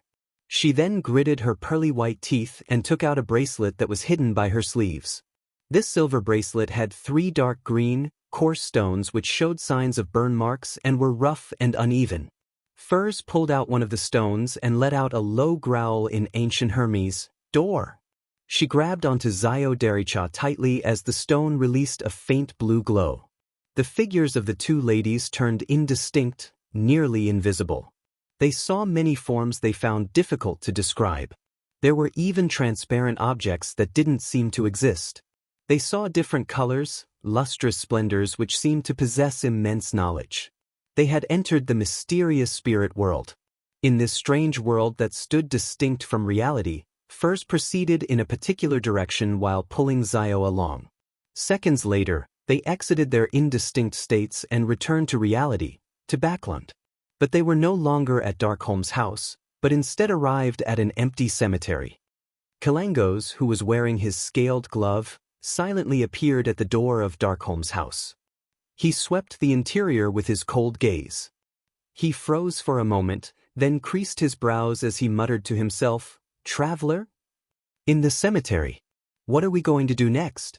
Furs panted, sensing their predicament and feeling a lingering sense of fear. The bracelet was a mystical item she had received along with the formula for Apprentice and its corresponding materials back during a fortuitous encounter of hers. Other than causing her to hear strange, faint murmurings during the full moon every month, it posed no threat. There were originally 5 stones on the bracelet, each stone allowing her to traverse through the spirit world, technically allowing her to teleport. But now there were only 2 stones left. Zio calmed herself down and nodded solemnly. "First notify Miss Audrey, then we call the police." Chapter 178. The Subsequent Ideas, Call the Police? Furs Wall repeated in surprise. To Beyonders, lodging a police report seemed to be something of another world. Zio paced back and forth as she tugged her coarse blonde hair. The scene of Darkholm's death is harrowing and creepy. As long as the police aren't blind, they would definitely pass the case on to the mandated punishers, the Nighthawks, the Machinery Hive Mind, or the Special Department of the military. When that happens, we can leak some more information and let them know that the murderer is Kalangos. At that point, the entire city will be chasing after him. Our goal is only to look for Kalangos, not to capture him. With the help of so many Beyonders, things would become much simpler and safer. Once Kalangos panics and makes a mistake, it would be our chance to claim our bounty. Heh, I'm referring to the discovery of his whereabouts. Zio laughed dryly and looked at the appalled Furs. Do you think that the only way I know to deal with problems is by charging into them headfirst?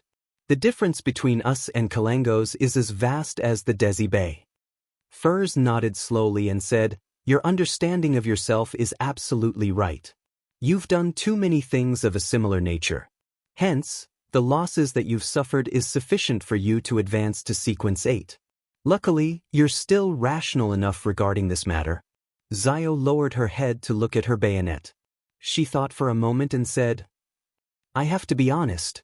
I clearly sensed the approach of death earlier. Kalangos was no doubt nearby. That was an aura evil enough to destroy us at any time. That triggered an instinctual response in me. Furs wore her silver bracelet that had 2 stones left and thought seriously. I agree with your idea. Let's inform Miss Audrey first and lodge the police report after. Yes, regardless if it was Darkholm or his underlings who found Kalangos' traces, we could continue to investigate with that approach and find out Kalangos' activity range and the location of his residence.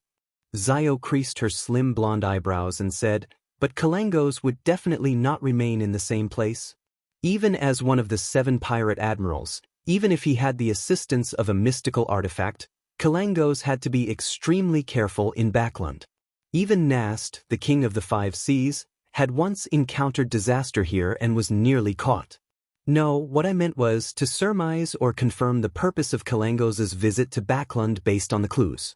Once we know what he's trying to do, no matter how he disguises himself or what tricks he pulls, he'll be exposed to us in the end. Then, our mission would be accomplished, Furs explained in detail.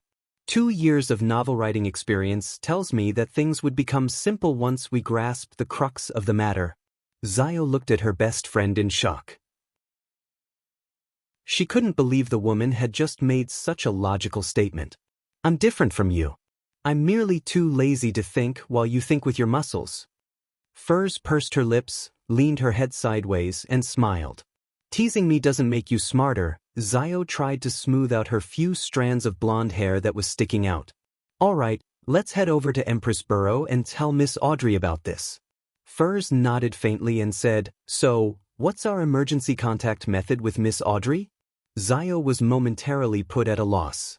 She looked afar at the tombstone as she said, She told me that pet dog of hers we saw earlier walks herself at least 5 times a day. Well, the next walk should be after lunch. In other words, we have to loiter around suspiciously outside Count Hall's luxurious manor? The corner of Furs's lips twitched. Zio suddenly looked sideways and revealed an obsequious smile. Furs, or would you prefer to just sneak in? I don't think that would be difficult for you. It's what you're good at. A hereditary count for centuries, one of the most influential parliament members in the House of Lords, the largest shareholder of Varvat Bank, the 4th largest shareholder of Backland Bank, the special consultant of the Royal Bank of Loan, the 3rd largest shareholder of Suchit Bank in the Intis Republic, the 2nd largest shareholder of Constant Coal and Steel Consortium, and so on. These are the titles of Miss Audrey's father. Zio, use your brain. How could a man like that not employ any Beyonders? Would he not have any prized collections? This is different from those destitute viscounts and barons. Furs replied in exasperation. I swear in the name of God, if I were to sneak in, I would be discovered and caught within 5 minutes. Zio nodded continuously in agreement. Let's wait for the golden retriever then. With that said, she led the way. After she took a few steps forward, she spoke with her back facing Furs. Well, I will compensate you for your losses and the damages in the future. I'm referring to the stone, of course. Listening to that, the corner of Furs's lips lifted and she said, I was saving myself. And, Zio, you're going the wrong way. God, If you were an apprentice and ended up becoming a traveler in the future, it would be a disaster. Outside Count Hall's luxurious manor, Zio and Furs hid behind an Intis parasol tree and secretly observed their target building in silence, watching the people walking to and fro. After God knows how long, they finally saw the golden retriever come out from a hidden hole under the wall. It pricked up its ears and looked to its left and right, appearing very cautious. Just as Susie started taking its walk happily, a black male dog popped up from nowhere. It fawned on Susie and started running around in circles. This is the first time I'm seeing a dog show such a human-like reaction. Just how much does it hate that black dog? Zio sighed. She could tell from Susie's gaze and facial expression that there was obvious detest. Furs smiled and said, "It's just like encountering a rash, disgusting, and persistent lecher." Seeing Susie attempt to speed up to escape the black dog's pursuit, Zio stood up to administer justice. "My ruling is for you to leave her alone," Zio shouted with a mask of solemnity. The black dog was taken aback and immediately scampered away with its tail between its legs. Susie let out a breath of relief and slowed down. It barked politely and wagged its tail. "That was close, I nearly said thank you to them," the golden retriever thought in joy. That would have been a very awkward situation. A melodic tune slowly came to a halt as Audrey picked up the latest intelligence Zio and Furs had delivered and read it with knitted brows. She closed the piano cover and stood up elegantly. She paced back and forth in her piano room and considered her next course of action. Kalangos is a very dangerous man. If Zio and Furs continued investigating, they might end up in danger. It might even expose me. Yes, I should just proceed according to their suggestion. Oh yeah, it's another 2 hours until the Tarot Club. I wonder what Mr. Fool would suggest?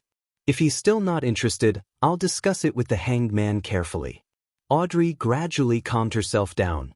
This was the first time she had encountered, or perhaps was described as being placed in such a perilous situation. There was already 1 death. 3 in the afternoon. Audrey's vision recovered from a crimson and blurry state before seeing the boundless gray fog that didn't belong to reality, the lofty palace that looked like the home of a giant, the long ancient mottled bronze table, and the fool who was always engulfed by a thick layer of fog. Lastly, she saw the Hanged Man and the sun. At that moment, Audrey's tense and anxious emotions seemed to relax. She felt so safe, so calm. I'm participating in the tarot club that doesn't belong in the material world, and I'm dealing with Mr. Fool who's nearly a god. Kalangos and I are on different levels. Audrey sat in an upright position proudly. She lifted her chin slightly and greeted cheerfully, "Good afternoon, Mr. Fool. Good afternoon, Mr. Hanged Man. Good afternoon, Mr. Sun." After they greeted one another, Klein saw that Miss Justice was indicating her desire to speak. Therefore, he nodded faintly to express his permission. "Honorable Mr. Fool, I wonder if your adorer has received the compensation of £300? Audrey asked, holding back her urge to talk about Kalangos while she showed concern over her leader's adorer. Klein smiled and said, "I didn't pay close attention to this matter. But as my adorer didn't request for additional help, I suppose he has already received it." "Yes, I've checked multiple times. There are £300 lying in my anonymous bank account," Klein added in his head happily. "That's great." Audrey relaxed and looked across her. "Mr. Hanged Man, there's been progress regarding Kalangos." Alger suddenly sat up straight. He couldn't hide his excitement as he asked, "Where is he?" Unfortunately, he noticed our investigations just after we discovered his tracks. He killed one of the personnel involved. Audrey repeated the highlights of Zio's and Furz's story and explained their follow-up plan in detail.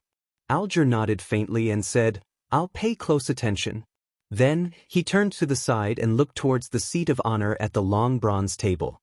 Under the vacant gaze of the son, Derek, who listened but didn't understand anything, he said, "Honorable Mr. Fool, if I were to find out Kalangos' true intention and the very important and magical item that he intends to obtain, please allow me to recite your name and inform you through the ritual." He didn't repeat his request for the fool's adorer to provide him assistance. As he brought it up before and the fool had given his answer, There was no need to harp on the topic. Otherwise, it might provoke the god. Hence, Alger made it clear that his intention was only to report his findings. If the final temptation was sufficient, he believed that Mr. Fool's adorer would definitely appear. That works? Audrey widened her eyes. I should have asked for the right to report as well. I might be able to gain Mr. Fool's guidance occasionally. She thought with regret. Under everyone's gaze, Klein leaned back into his chair and nodded faintly. He replied slowly, "You may."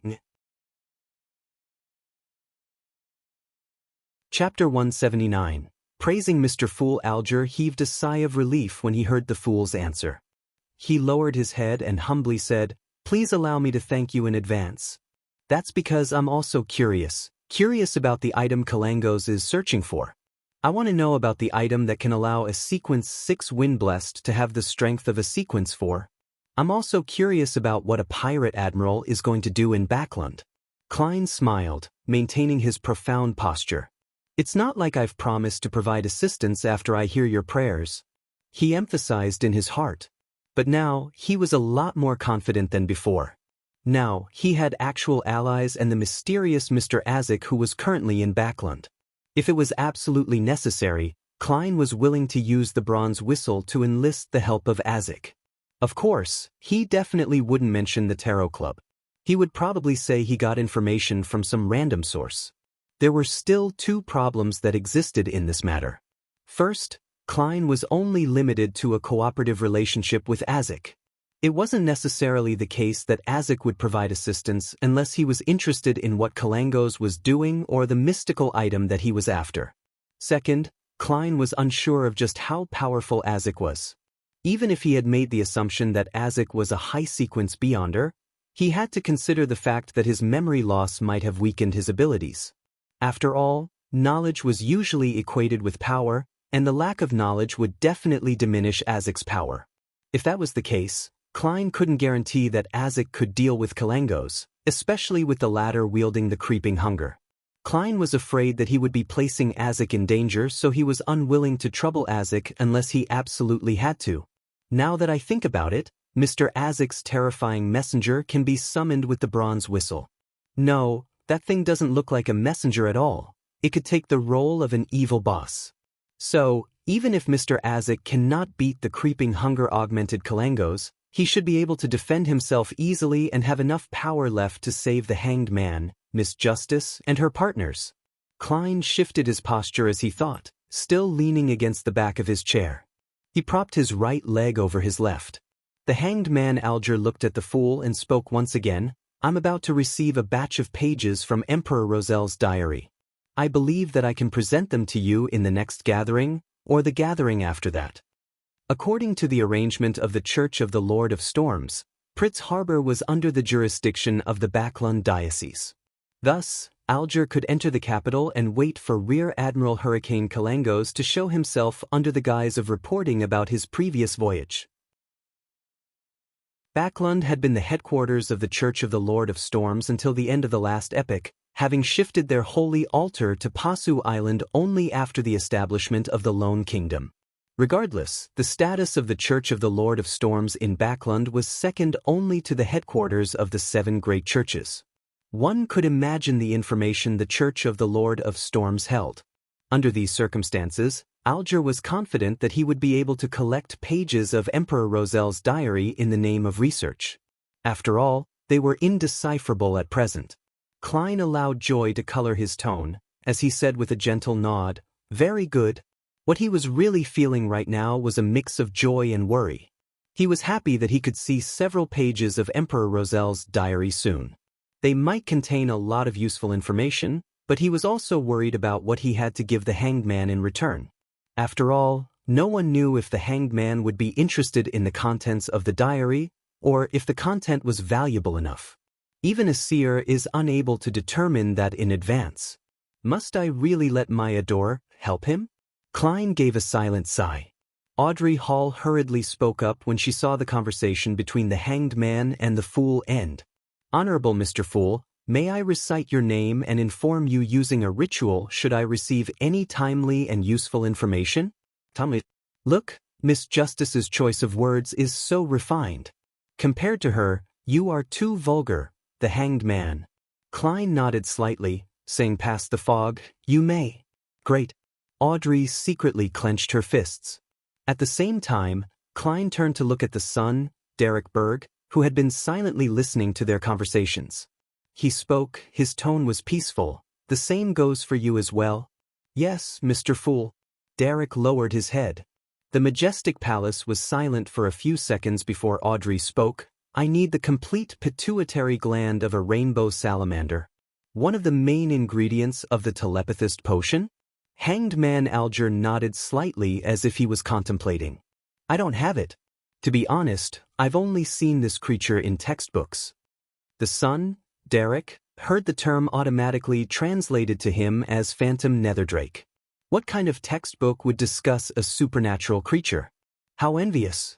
I can only get information like that at a Beyonder gathering, through word of mouth, or through a crumpled piece of paper. There's no system in place, and my search for knowledge lacks organization. I'll find a way to trade for the son's textbook in the future. Oh, he was interested in the formula for the Bard potion? Audrey thought, a little envious. At that moment, Alger looked at the fool, then retracted his gaze. He then looked opposite him and said in thought, I might have a way of obtaining the complete pituitary gland of the rainbow salamander. Without waiting for Audrey to speak, he added on, but it's under the premise that Kalangos is found. When the time comes, the complete pituitary gland of the rainbow salamander would be equivalent to the extra compensation that I owe you. Miss Justice, you might not know, but these creatures are nearly extinct, and we can only find traces of them in primitive islands in the Sea of Fog, the Berserk Sea, or the Sonia Sea. Not many people have the coordinates to these islands. If you're interested, we can make a deal, for I am one of the few who knows how to get there. I'm also interested in those primitive islands. Klein silently listened to their conversation. Thinking about the extinction of the rainbow salamander, he suddenly recalled the joke he cracked with old Neil, the Dragons and Giants Protection Association. He let out a sigh in his heart. Audrey became thrilled after hearing that. She fought back her emotions as she said, I once dreamed of going on a voyage in search of these primitive islands to take in the history. My goddess, the Tarot Club is too powerful, too wonderful. To be able to recruit a member who has the coordinates of the primitive islands. Praise Mr. Fool. Audrey couldn't maintain her spectator state as a smile crept across her face. Primitive islands? Klein froze for a moment, then thought about a page of Emperor Rosel's diary that he had seen, the one where the emperor described himself as a pirate king. He said that he discovered an unnamed island with many supernatural creatures when he and his 4 horsemen of the apocalypse were traversing the Sea of Fog on an unsafe sea route. Could that be the so-called primitive island? How unfortunate. The great emperor didn't include any coordinates in his diary. Perhaps the information will be in some future pages, but as of now, I haven't received any pages of his diary in chronological order. Klein was filled with regret and anticipation. The son Derek was already confused by the terms Sea of Fog, Berserk Sea, Sonia Sea, Primitive Island, etc. He felt more and more certain that Miss Justice and Mr. Hanged Man belonged to a different world than he did. After collecting herself for a few seconds, Audrey asked curiously, does the near extinction of the rainbow salamander mean that the spectator pathway will be severed soon? No, there will definitely be substitute materials. Alger gave a definite answer. What substitute materials are there? Audrey's eyes brightened as she asked. Alger shook his head, replying without revealing certain profound truths, I don't know. Perhaps the members of the psychology alchemists might know. Then how can you be so sure that there will be substitute ingredients? Audrey didn't understand. Alger laughed and said, you will understand in time. Or do you have something to trade for the information right now? I guess I'll wait. Audrey pouted and sighed.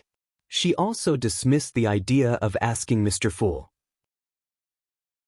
There's no use in me knowing for the time being. The Hanged Man will definitely ask about something regarding Rear Admiral Hurricane, and I cannot be dragged too deep into that matter. She suddenly felt like praising her intellect. But what she never expected was that Mr. Fool was feeling very disappointed at that moment. Klein was rather curious about the secrets which Alger's words held. Unfortunately, Miss Justice, who was the best assist all this while, didn't choose to go through with the transaction. No matter what method they chose to perform a transaction, the contents of the deal couldn't be hidden from the owner of the fog. Well, even if the rainbow salamander is nearing extinction, the psychology alchemists are still giving out formulas listing it as an ingredient instead of providing a substitute. Does this mean that the psychology alchemists are in possession of the coordinates of certain primitive islands? Or could they be working together with an organization that has the coordinates? Klein wondered. After the end of the transaction discussions, Klein looked around, then turned to the sun. He asked in a gentle tone, "Does the City of Silver still believe in gods?" Klein was merely an official member of the Nighthawks and had no access to deeper mysticism knowledge. An example would be sacrificial rituals. Thus, in order to refine his understanding of performing sacrificing dedicated to himself, to move materials in the mysterious space above the gray fog, as a sequence 8, Klein needed to learn it as soon as possible from other sources. He came up with 3 methods after continuous consideration. First, he was going to ask Spirit Guide Daly, who was adept at ritualistic magic whilst also being a deacon. But this might invite suspicion from her. Thus, Klein could only patiently wait for an opportunity. Second, he could ask Mr. Azik, but Klein couldn't guarantee that he would be able to recall the knowledge in this area. Third, he was going to use a roundabout way to ask Sun, who lived in the City of Silver. Klein already had an idea of how he was going to do it while effectively maintaining his image. Whatever he asked would be tied to the gods. Derek replied in a respectful tone, "We still believe in the Lord that created everything, the omnipotent and omniscient God." Chapter 180. A smart person always overthinks. Upon hearing the fool's question, Audrey perked up her ears and entered her spectator state. She waited for the sun to answer. She had always been curious about where the City of Silver was and what was so special about that place, but she couldn't bring herself to ask. It touched upon his privacy after all. At that moment, Mr. Fool was asking personally. It was like finishing the first volume of an outstanding detective novel she had been reading for a long time, and she finally had the chance to buy the next volume. The Sun's answer didn't disappoint her. They didn't believe in the mainstream 7 orthodox deities, nor did they believe in death as the southern continent did. They also didn't believe in the hidden existences, evil gods or devils, primordial demoness, hidden sage, dark side of the universe, chained god, or the true creator, which the hanged man had told her before. The City of Silver is really special. They actually worship the creator himself. This is the primordial worship that Mr. Hanged Man described, right? The description of omnipotence is a little strange. Audrey stole a glance at the hanged man subconsciously and realized that he was nodding slightly. Klein wasn't surprised at all. He purposely chuckled and asked in reply, "Even though he abandoned you?" Abandoned? The creator abandoned the City of Silver? Alger was shocked. When he made the connection regarding a particular term.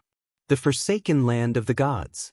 In the confidential information of the Church of the Lord of Storms, at the security clearance level that Alger, who was captain, equivalent to the bishop level, could access, the forsaken land of the gods had always only been a name with no actual description. However, it clearly pointed towards the end of the Sonia Sea.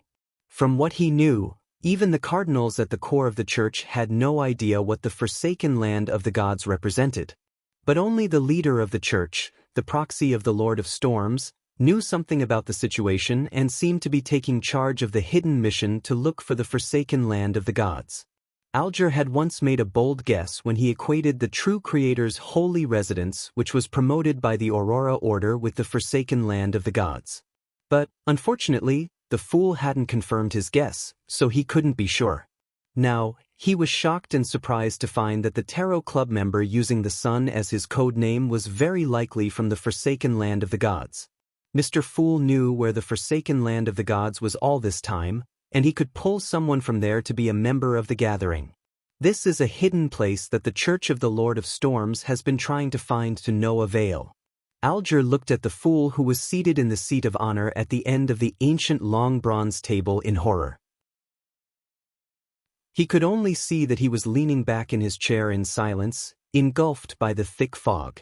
Audrey wasn't particularly moved about it. The only time that she had heard about the forsaken land of the gods was from the hanged man's question.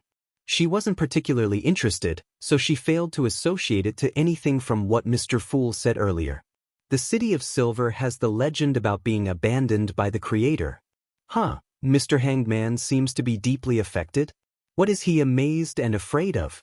Audrey nodded in puzzlement as she remembered the details of the moment.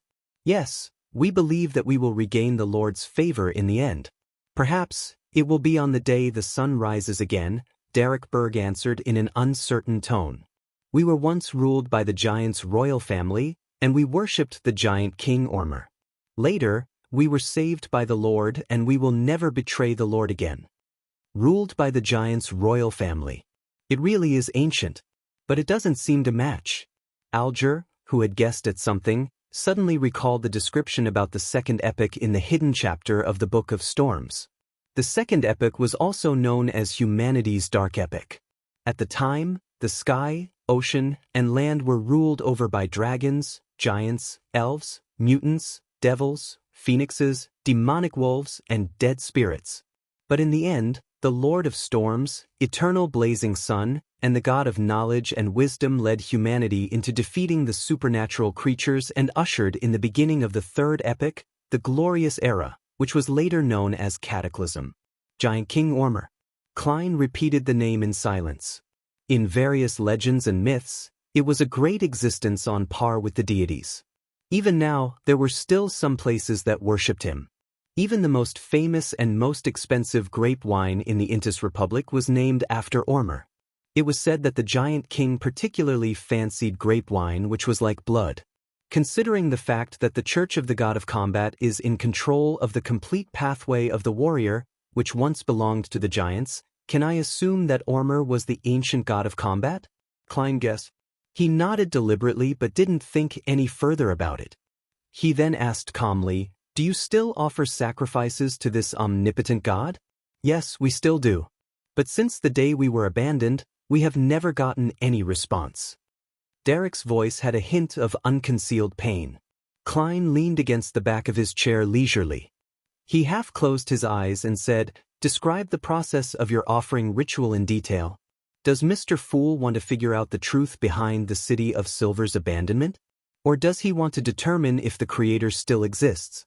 Alger suddenly felt a shock through his body and he quivered. Not only was he afraid, but he was also excited too. This was because he felt he was being made privy to the secrets between deities. That made him feel like he had been elevated to a whole new level. I've been chasing after power, after strength. Didn't I do it to achieve this kind of feeling? Alger leaned back, lifted his chin, and got carried away with his thoughts. Mr. Hangman's mental state doesn't seem to be normal. Audrey looked at him with pity. She finally understood that there might be some sort of shocking secret behind the communication between Mr. Fool and the sun, which led to the hanged man's loss of composure. After the Kalango's commission is over, I'll pay the price to get information about what Mr. Hanged Man learned today. I wonder if he would be willing to. Audrey thought in anticipation, yet was still a little worried. Derek didn't notice the weight that was hanging on his answer as he replied frankly, "We build opulent altars covered in the Lord's symbol. Every time we receive a bumper black-faced grass harvest, we hold a sacrificial ritual. We use the monsters we capture in the depths of the darkness to use as sacrificial offerings. After we recite God's honorable title and the necessary prayers, we dance for him and then kill the monsters, to let their spirituality and tainted blood dye the entire altar. If we haven't caught any monsters, then we use a sinner on the lowest floor in the City of Silver prison instead. Then, we turn the very first batch of black-faced grass into food and serve it before the Lord. In the end, we sing praises in unison and end the ritual. Since I was planning to offer a sacrifice to myself, I'm not picky about time, and the altar can be as simple as possible.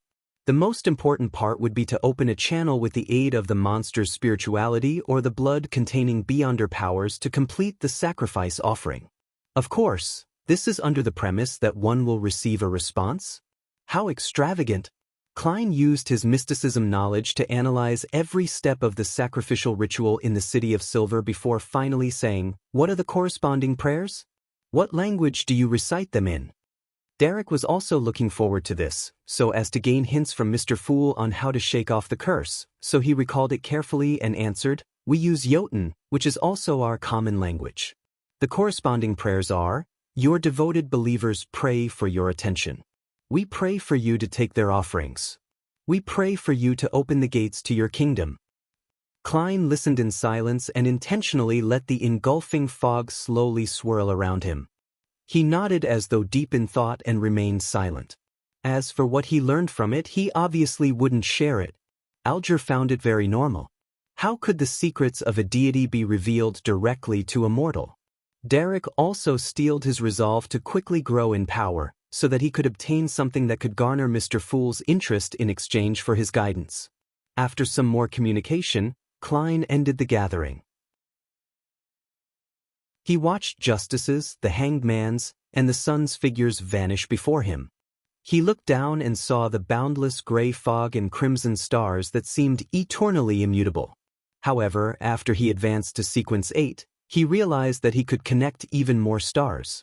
In other words, he could pull in more members. At least two. Klein nodded indiscernibly. He wasn't in a hurry to add new members. He planned to act as he had before. He would first wait and observe. If Justice and the Hanged Man had any recommendations, he could assess them first. What I saw the last few times was when the Sun was praying. There was a clear crystal ball before him, but ever since I pulled him into the world above the gray fog, that crystal ball has never appeared again. Does the prerequisite needed to pull people in through the connection of the Crimson Star have something to do with having a special item around them? Or does every Crimson Star correspond to an item in reality, which, when it's connected successfully, it would return to the world above the gray fog? I wonder if Miss Justice and Mr. Hanged Man were the same. Let's just assume that's the case. In that case, if people without this special item were to recite, "The fool that doesn't belong to this era, the mysterious ruler above the gray fog, the king of yellow and black who wields good luck," and allow me to hear their prayers, would I be able to pull them in? I can give it a try in the future. Klein didn't stay any longer.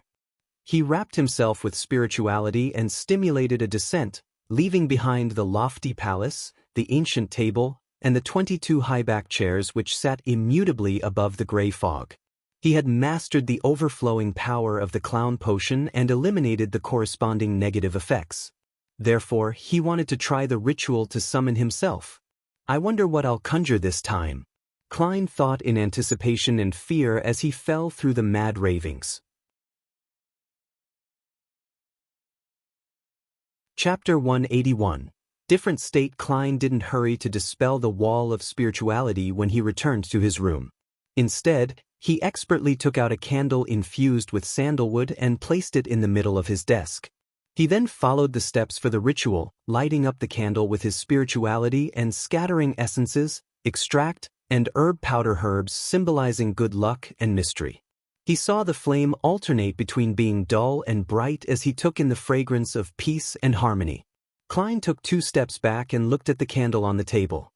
He then shouted in the language of the giants, "I." After a pause, he switched to Hermes. "I summon in my name, the fool that doesn't belong to this era, the mysterious ruler above the gray fog, the king of yellow and black who wields good luck." At that moment, the flickering flame fused itself with the harmonious scent to form an illusory vortex, a vortex that manically absorbed the spirituality. After Klein finished reciting the incantations, the vortex stabilized to become a palm-sized circle of grayish-white fog. After observing the fog, Klein took 4 steps counterclockwise without hesitation. He returned to the world above the fog, and as he expected, he saw ripples of light spreading from his high-back chair, accentuating the mysterious aura of the weird symbol, the pupilless eye and partially contorted lines, on his chair. He took in a deep breath and calmed his soul down using cogitation before extending his hand toward the target. At that moment, he heard the incantations that he had just recited. He saw the surging spirituality and the rippling light fuse to form an illusory door. Compared to the previous time, The door was now completely formed and was etched full of mysterious patterns. The patterns were the same as the symbol on the back of the fool's chair, a symbol made up of the pupilless eye and the partially contorted lines. As he looked at the door, Klein focused his mind and willed the door open. Without warning, ripples formed in the eternally immutable grayish-white fog and the majestic palace, like a stone being cast in a peaceful pond. The ripple spread in the direction of the door of summoning. The sound of heavy scraping sound caused by friction could suddenly be heard. A slit appeared in the heavy, mysterious door. Beyond it, one could faintly see an immensely dark world, filled with countless indescribable, transparent figures. There were also streaks of different colors, lustrous splendor that harbored infinite knowledge. At that moment, Klein felt an unimaginable, irresistible attractive force coming from beyond the door. He couldn't help but get pulled towards it. Damn, are you not giving me the choice? Just as he had that alarming thought, his body went through the slit and vanished into the darkness behind the door. The dizzying, maniacal roars gradually died down. Klein finally came to his senses. He saw a young man in front of him. The man was wearing an old shirt, had black hair, brown eyes, and average-looking facial features. The man had an average build, was a little skinny, but his frame seemed to hide considerable power. He also had the obvious demeanor of a scholar. Isn't that me? Klein wasn't a stranger to scenes like this. He encountered something like this every time he looked in the mirror. He nodded indiscernibly and surveyed his surroundings. He saw his bed with a white bedsheet draped over it. He saw his half-top hat, tuxedo, and black windbreaker hanging on his clothes rack. He saw a bookshelf with quite a number of books, his neat table that only had one candle on it. He saw the candle flame emitting a grayish-white glow. And now, he was floating in front of the palm-sized circle of grayish-white fog. So, have I really summoned myself? It feels a little like an out-of-body experience, but there's also something a little different. Klein looked at the physical body belonging to him, toward his blank, vacant eyes, and slipped into deep thought. But he could finally confirm one thing. It was only his soul, also known as his spirit body in mysticism, that headed to the world of fog. The exterior appearance was that of the astral projection. It's no wonder that I can directly see the astral projection surface of Justice, the Hanged Man, and the Sun and confirm whether they were beyonders or not when I was in the world above the fog. I could also guess their sequence numbers. My physical body seems to be under some form of protection, perhaps from the power of the ritual, for me to stand with such stability and not lose my balance. It should be the same for Miss Justice and the others. Klein slowly got used to the current situation and started to analyze the conditions of both his physical body and soul. He retracted his gaze and tried to move his soul, now fused with powers from the mysterious space. A cold wind started to blow as it spiraled around the room. Klein savored the sensation of flying, joyfully making circles in the room. I can also take on the role of a messenger in this city now. I wonder if I can carry physical items with me. He collected himself and stopped. He floated in the air and experimented with his other abilities. He tried to grab a notebook from his bookshelf, but his hand passed through it. It feels a little sticky. It's not like moving through air. I might be able to grab it after I become more powerful and able to better utilize the mysterious powers of the world above the gray fog. Klein once again tried grabbing a single piece of paper, but to no avail. After more than 10 seconds of deliberation, he flew toward the clothes rack and extended his transparent hand into the pocket of his black windbreaker. He touched the slumber charms and the requiem charms that he replenished from a successful claim. They were objects infused with his own spirituality, different from ordinary objects in supernatural terms. Thus, Klein wanted to see if he could carry them about. His palm once again went through the charms, but he could clearly feel their existence. He felt the intertwining of spirituality, but he didn't have enough strength to pick them up. Of course, another explanation was that there wasn't enough spirituality within the charms to achieve a strong resonance with his current state. The spirituality isn't strong enough, Klein thought as he moved towards the other pocket. That pocket stored the flaring sun charms that he made with the stolen power of the divine blood and his own spirituality. A warm sensation quickly spread all over his body, making his form turn more stable and his thoughts clearer. He could take the thin gold piece out of his pocket. In the mirror in his room, the charm seemed to float out of the pocket on its own accord, similar to the descriptions in ghost stories. I can move flaring sun charms. I can also create sound using my spirituality. So I do have certain abilities in this state. Klein flew toward the mirror and stopped in front of it. He saw that only the thin gold piece was reflected. Other than that, it was only the furniture and darkness in the room caused by the drawn curtains. After a few seconds of consideration, he placed the flaring sun charm onto the bed before returning to the front of the mirror. He wanted to see if he could move through the mirror. His vision turned dark. Klein's vantage point suddenly changed. He saw the room that was reflected in the mirror, the furniture that was accentuated by the weak sources of light. It made him feel as though he was hiding in an obscure corner, peeping into a tiny portion of the room. I really can go through the mirror. But this is only an ordinary item which doesn't lead to some mysterious and strange world. Klein nodded and charged forward, once again returning to his room. The success of carrying the flaring sun charm gave him immense confidence. Hence, he attempted grabbing something else. Mr. Azek's copper whistle. The moment he touched the ancient and intricate object, he felt his spirituality expanding and freezing. His illusory eyes turned into dark, burning flames. It feels like I have gotten a little more powerful. My form is like a wraith's but without the strong sense of vengeance. Klein projected his current appearance by calming his mind. This was one of the abilities of a clown. Mr. Azek's copper whistle is truly fascinating. He nodded, noticing that he could now pick up pieces of paper with certain weights. He could also pick up his slumber charms. How unfortunate. I can carry the silver ritual dagger, but the revolver is too heavy. Klein concluded his experiments and turned to see if he could use any spells in this state. After serious tests, he concluded that he could conjure 2 spells. The first being a formless howl could shake the souls of his target, and the second was inducing a state akin to freezing via contact with a target. Klein came to a satisfied stop. He looked out the oriel window, towards the sunlight and street covered by the curtain. I wonder if I can move about during the day in this state? He muttered as he floated towards the window.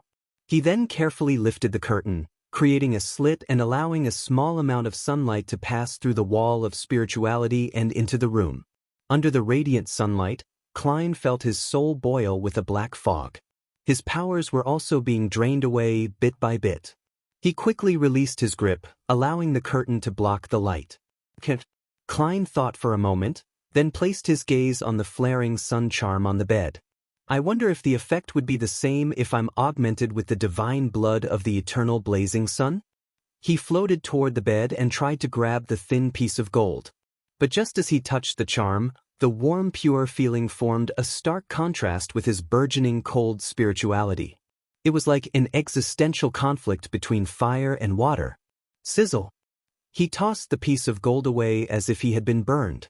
The power of Mr. Azek's copper whistle cannot inhabit my soul at the same time as the flaring sun charm.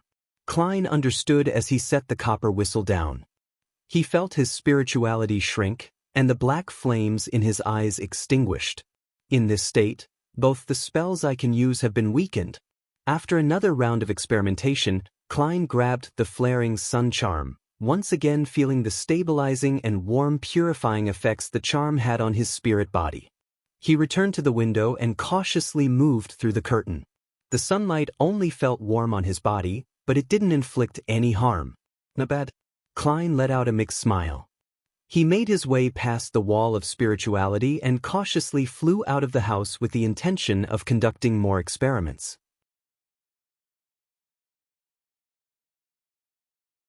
Chapter 182. Wanderer Klein. The weather in Tingen turned from refreshing cool to a bitingly chill in early September. However, the sunlight at 3 or 4 in the afternoon was still warm and soothing. Klein went through the wall of spirituality and the oriel window. He floated in the air outside of his bedroom as he overlooked the people and carriages shuttling to and fro Daffodil Street. Just then, there was a man in a gray labor uniform who suddenly lifted his head and looked over. Klein panicked and wanted to hide, but he couldn't find any suitable cover. When he didn't see anything to hide behind, he started to sneak back into his house. However, from the corner of his eye, he saw the man earlier merely glanced over the window. Then his gaze followed a flying sparrow, but unfortunately he lost sight of it. In Tianjin, birds could occasionally be seen. Phew. I forgot that an ordinary person wouldn't be able to see me. Klein let out a breath of relief and felt that he had yet to get used to the situation. As he grew more confident, he flew lower and went to a nearby spacious street where he floated above people's heads. As he drew closer, Klein immediately realized that his vision was the same as his spirit vision. There was no need for him to activate it, but there was a restriction to its range. Also, besides the aura and emotional colors, he could faintly feel the existence of everyone's soul. They were blurry, illusory, and transparent.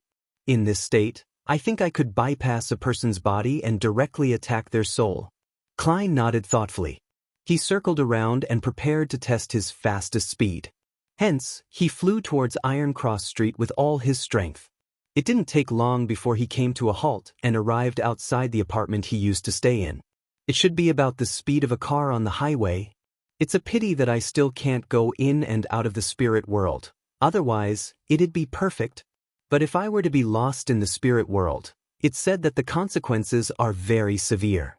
Just as Klein finished his self-evaluation, he felt low-spirited and gloomy. There was an unspoken pressure. He looked around and felt that Iron Cross Street was engulfed with gloominess that ordinary people could see, a darkness that the sunlight couldn't dispel. There were layers of numbness, despair, pain, and other emotions overlapping, as though they were corporeal. It feels just like what I experienced when using spiritual perception on this street when I first became a seer. Iron Cross Street's middle street and lower street hasn't changed to this day. I wonder how many years it took to accumulate such oppression and gloominess.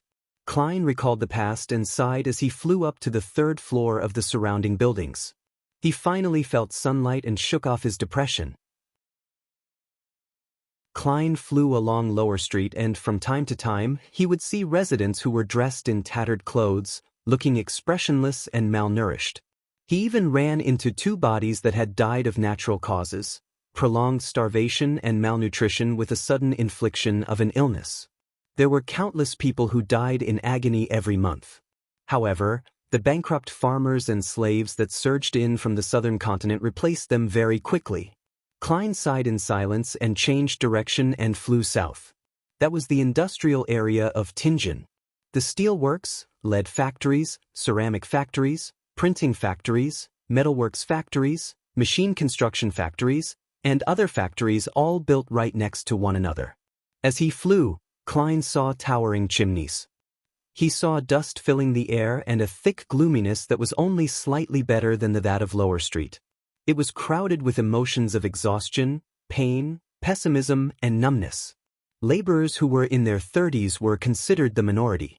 Just as Klein wanted to fly lower to look at the area more closely, he suddenly felt weak.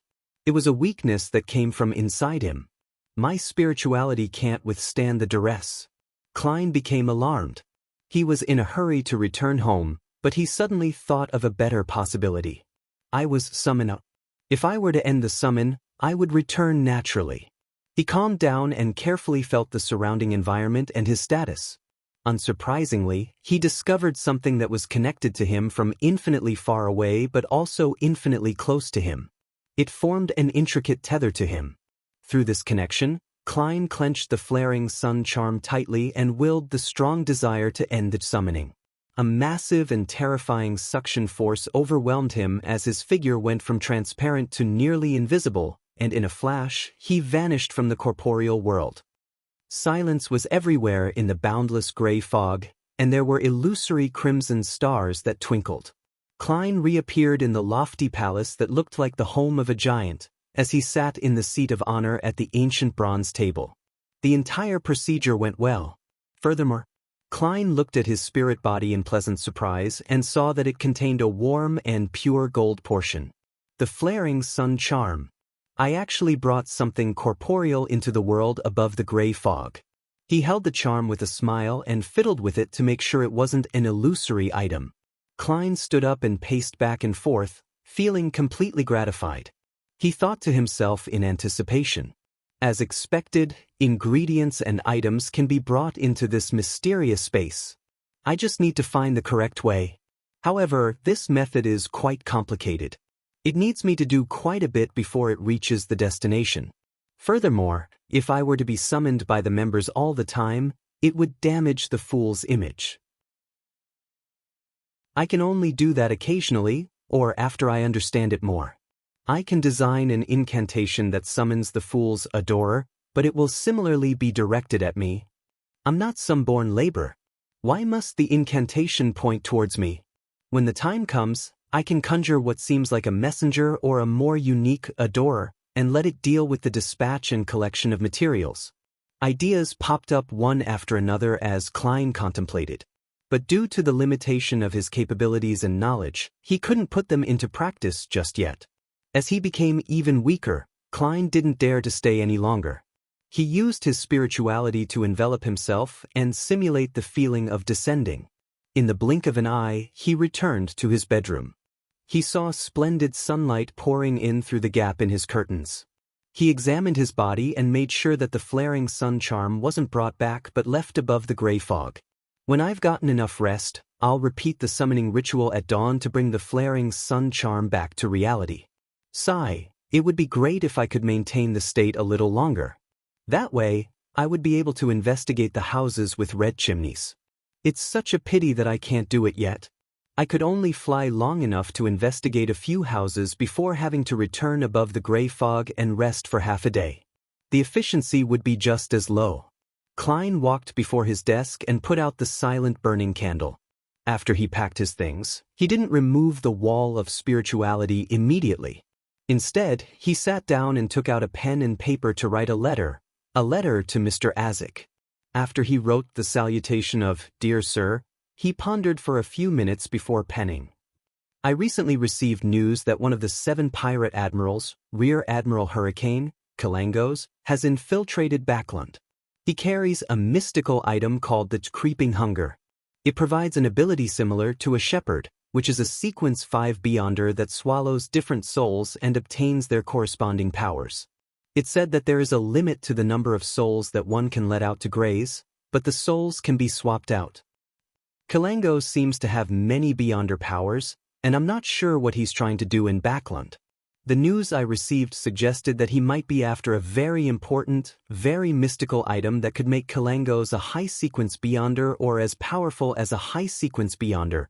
Klein fabricated his source of information to generally describe the situation with Kalangos, but it wasn't like Mr. Azik would look for a Nighthawk captain to confirm it. Klein didn't directly request assistance but made it seem like he brought up the subject casually to encourage Azik to be careful. Regardless of whether Mr. Azik was willing to help, it wouldn't hurt to first lay the foundations. If Klein eventually needed to ask for help, it wouldn't appear out of the blue that way. Klein let out a breath slowly and started writing the main content of the letter. The mastermind behind all that has happened hasn't taken any further action, and I still haven't found any related clues. The reason why I'm contacting you so suddenly is mainly to ask for your guidance regarding sacrificial rituals. I came across something like that during a recent mission. With the son's description and Mr. Azik's answer to compare, I should be able to try a sacrificial ritual after that. By reversing the ritual, I should be able to bestow items. This would be a more suitable ritual for exchanging ingredients and items rather than summoning myself. Yes. Let's hope that Mr. Azik remembers the knowledge about this. Klein nodded slightly. He put down his pen without signing his name. There's only one copper whistle, so I'm sure Mr. Azik wouldn't make a mistake with the sender. Therefore, to be careful, Klein didn't leave his name. After he folded the letter, he looked at his 3-meter-tall ceiling. He picked up the copper whistle from the bed a little hesitantly. Perfect, let it squat and get the letter. Klein emphasized inwardly before lifting his right hand and putting the copper whistle to his lips. He puffed up his cheeks and blew hard. The whistle didn't produce a sound, but Klein's acute senses noticed that the surroundings had instantly turned cold. He activated his spirit vision and saw that there were blurry yet glistening white bones surging out of his study desk like a fountain as it rose in height. The white bones quickly gathered together and turned into an illusory yet huge monster. Its head tore through the wall of spirituality and reached somewhere unknown. Klein looked at the white skeleton's thighs and body, as well as its arm that hung down. Seeing its right palm open up, the corner of Klein's lips twitched as he tossed over the folded letter. The large bony palm did a sweep and caught the letter firmly. Then, Klein picked up his copper whistle and blew again without hesitation. The monster crumbled in an instant, transforming into bones that fell onto his desk before sinking in and vanishing. After doing all of that, Klein removed the wall of spirituality. In the sudden wind that stirred, he hobbled towards the clothes rack and returned the copper whistle to its original place. Then, he quickly walked to his bed and planted his head into it. The moment his body touched the soft mattress, he fell into a deep sleep. You're tuning in to the Passion Pages YouTube channel. We're so grateful for your support, and don't forget to subscribe to join us on this incredible journey through captivating stories. Your generosity through donations truly makes a world of difference, as it's the primary source of revenue that allows me to expand and enhance this channel for you. Thank you from the bottom of my heart for being a part of this adventure.